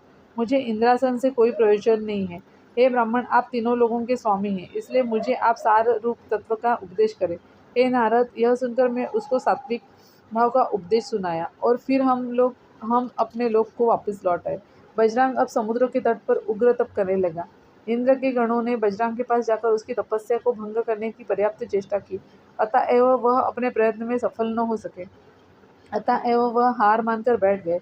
बजरंग की तपस्या देखकर मैं उसको वरदान देने के लिए गया और मैंने उससे वर मांगने के लिए कहा।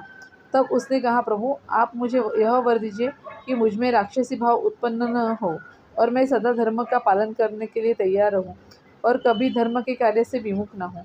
हे नारद, मैं बजरंग को मनचाहा वर तथा एक रूपवती स्त्री उत्पन्न करके उसे देकर अपने लोक को वापस लौट आया। अब बजरंग ने तो जो राक्षसी स्वभाव को त्याग दिया, परंतु उसकी स्त्री के हृदय में सात्विक भाव न था। उसने काम भावना लेकर पति की खूब सेवा की। एक दिन सेवा से प्रसन्न होकर बजरंग ने उससे कहा, प्रिय, कहो तुम क्या चाहती हो। उसकी पत्नी ने कहा, प्राणनाथ, इंद्र हमारा बड़ा भारी शत्रु है, वह हमें सदैव कष्ट पहुँचाता है, अतएव आप मुझे त्रिलोकी जीतने वाला महापराक्रमी पुत्र दीजिए। इस प्रकार कहके अपने पति बजरंग के चरणों में गिर पड़े। ब्रह्मा जी बोले, हे नारद, अपनी स्त्री की बात सुनकर बजरंग अत्यंत दुखी हो गया और विचार करने लगा कि अब मुझे क्या करना उचित है। वह बुरी तरह से धर्म संकट में फंस गया था। उसने सोचा कि मैं देवताओं से बैर नहीं करना चाहता, लेकिन मेरी स्त्री उनसे प्रतिशोध लेना चाहती है। यदि मैं स्त्री की इच्छा पूर्ण कर देता हूँ तो इसका परिणाम बड़ा दुखदायी होगा, और जो मनुष्य स्त्री की इच्छा पूर्ण नहीं करता वह नरक में जाता है। हे नारद, इस प्रकार बजरंग धर्म संकट में पड़कर दुखी होकर उग्र तप करने लगा। उसके उग्र तप से प्रसन्न होकर मैं उसके पास पहुंचा और उसे वर मांगने के लिए कहा। उसने मुझसे यह वरदान मांगा कि मुझे एक बलवान तेजवान पुत्र की प्राप्ति हो, जो कि अपनी माता को सुख देने वाला हो। यह बात सुनकर मैंने उसे वर देकर कहा अपने लोक को लौट आया। अब उसने अपनी स्त्री की अभिलाषा पूर्ण की और वह गर्भवती हो गई। 13वां अध्याय, तारकासुर का तपस्या करके शिवजी वरदान प्राप्त करना। हे नारद, बजरंग की स्त्री को गर्भ धारण करते ही तीनों लोग कांपने लगे और संसार में अनेक प्रकार के उपद्रव होने लगे। बिजलियां गिरने लगी, भूकंप आने लगे, नदी सरोवर आदि का जल उछल कर पर्वतों पर चढ़ने की चेष्टा करने लगा। सूर्य को राहु ने ग्रस लिया। समय पूर्ण होने पर बड़े लंबे चौड़े शरीर वाला बालक पैदा हुआ। क्योंकि वह अपने माता पिता के दुख दूर करने के लिए पैदा हुआ था, इसलिए ऋषियों ने उनका नाम तारक रखा। जब तारकासुर कुछ बड़ा हो गया तो उसने अपनी माता से तपस्या करने को आज्ञा मांगी। उसकी माता ने प्रसन्न होकर आशीर्वाद देकर उसको तपस्या की आज्ञा दे दी। उसने परिजातक पर्वत पर जाकर उग्र तप करना प्रारंभ किया। पहले 100 वर्ष तक वह दोनों हाथ ऊपर को उठाए और शून्य में दृष्टि जमाए खड़ा था। इसके पश्चात 100 वर्ष तक वह पैर के अंगूठों के बल पर खड़ा होकर तप करता रहा। वह गर्मियों में अग्नि के ढेरों के बीच में बैठा रहा और सर्दियों में पानी के भीतर पड़ा रहा। उसने खान पान त्याग कर केवल वायु भक्षण करके उग्र तप किया। सबसे आखिर में उसने शरीर के अंगों को काट काट कर अग्नि में हवन करना प्रारंभ किया। इसकी कठिन तपस्या से तीनों लोग जलने लगे। तीनों लोगों की इस प्रकार जलने से सभी देवता अत्यंत दुखी होकर मेरे पास आए और मुझसे पूछा कि तीनों लोगों के जलने का क्या कारण है। परंतु शंकर जी की माया के कारण मैं तीनों लोगों को जलने के कारण को न जान सका। अतः मैं समस्त देवताओं को साथ लेकर भगवान विष्णु की सेवा में उपस्थित हुआ, परंतु श्री विष्णु भी शिवजी की माया को न जानते थे। अतः हम सब वहाँ से भगवान शिवजी के पास गए और सारा वृत्तांत उनको सुनाया। तब भगवान सदाशिव ने बताया कि तारकासुर के कठिन तप के कारण तीनों लोगों की यह दशा हो रही है, क्योंकि वह देवताओं को दुख देने के लिए तपस्या कर रहा है, इसलिए हम उसको वरदान देने में संकोच कर रहे हैं। हे नारद, भगवान सदाशिव की बात सुनकर समस्त देवताओं ने उनसे प्रार्थना की, प्रभु, आप शीघ्र तारक के पास जाकर उनको वरदान दीजिए। आपके वरदान द्वारा वह हमें इतनी जल्दी न मार सकेगा जितना कि उसके अग्रतप की अग्नि तीनों लोगों को जलाकर भस्म कर डालेगी। यह सुनकर भगवान सदाशिव ने देवताओं से पूछा, तुम लोगों में क्या कोई ऐसा नहीं है जो कि तारकासुर की तपस्या भंग कर सके। भगवान शिव की बात सुनकर श्री विष्णु जी ने अहंकार में भरकर कहा, निस्संदेह मैं तारकासुर की तपस्या को भंग कर सकता हूँ। इस पर भगवान श्री सदाशिव ने आदेश दिया और विष्णु मोहिनी रूप धारण करके तारकासुर के पास गए। भगवान श्री विष्णु के मोहिनी रूप का कुछ प्रभाव न पड़ा और विष्णु जी वापस लौट आए।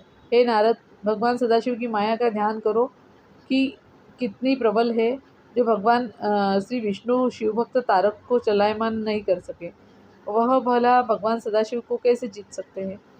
तब तारकासुर के उग्र तप से प्रसन्न होकर शंकर जी वरदान देने के लिए उसके पास जा पहुंचे और ऊंची आवाज में शंकर जी ने वरदान मांगने के लिए कहा।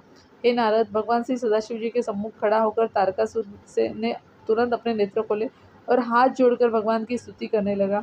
इसके पश्चात श्री सदाशिव जी से यह वरदान मांगा कि आपके चलाए हुए शस्त्र से मेरी मृत्यु हो और किसी भी प्रकार से मेरी मृत्यु न हो और करोड़ों वर्ष तक मैं इस लोक में राज्य करूं। भगवान सदाशिव जी यह वरदान देकर अपने लोक को लौट आए। ओम नमः शिवाय।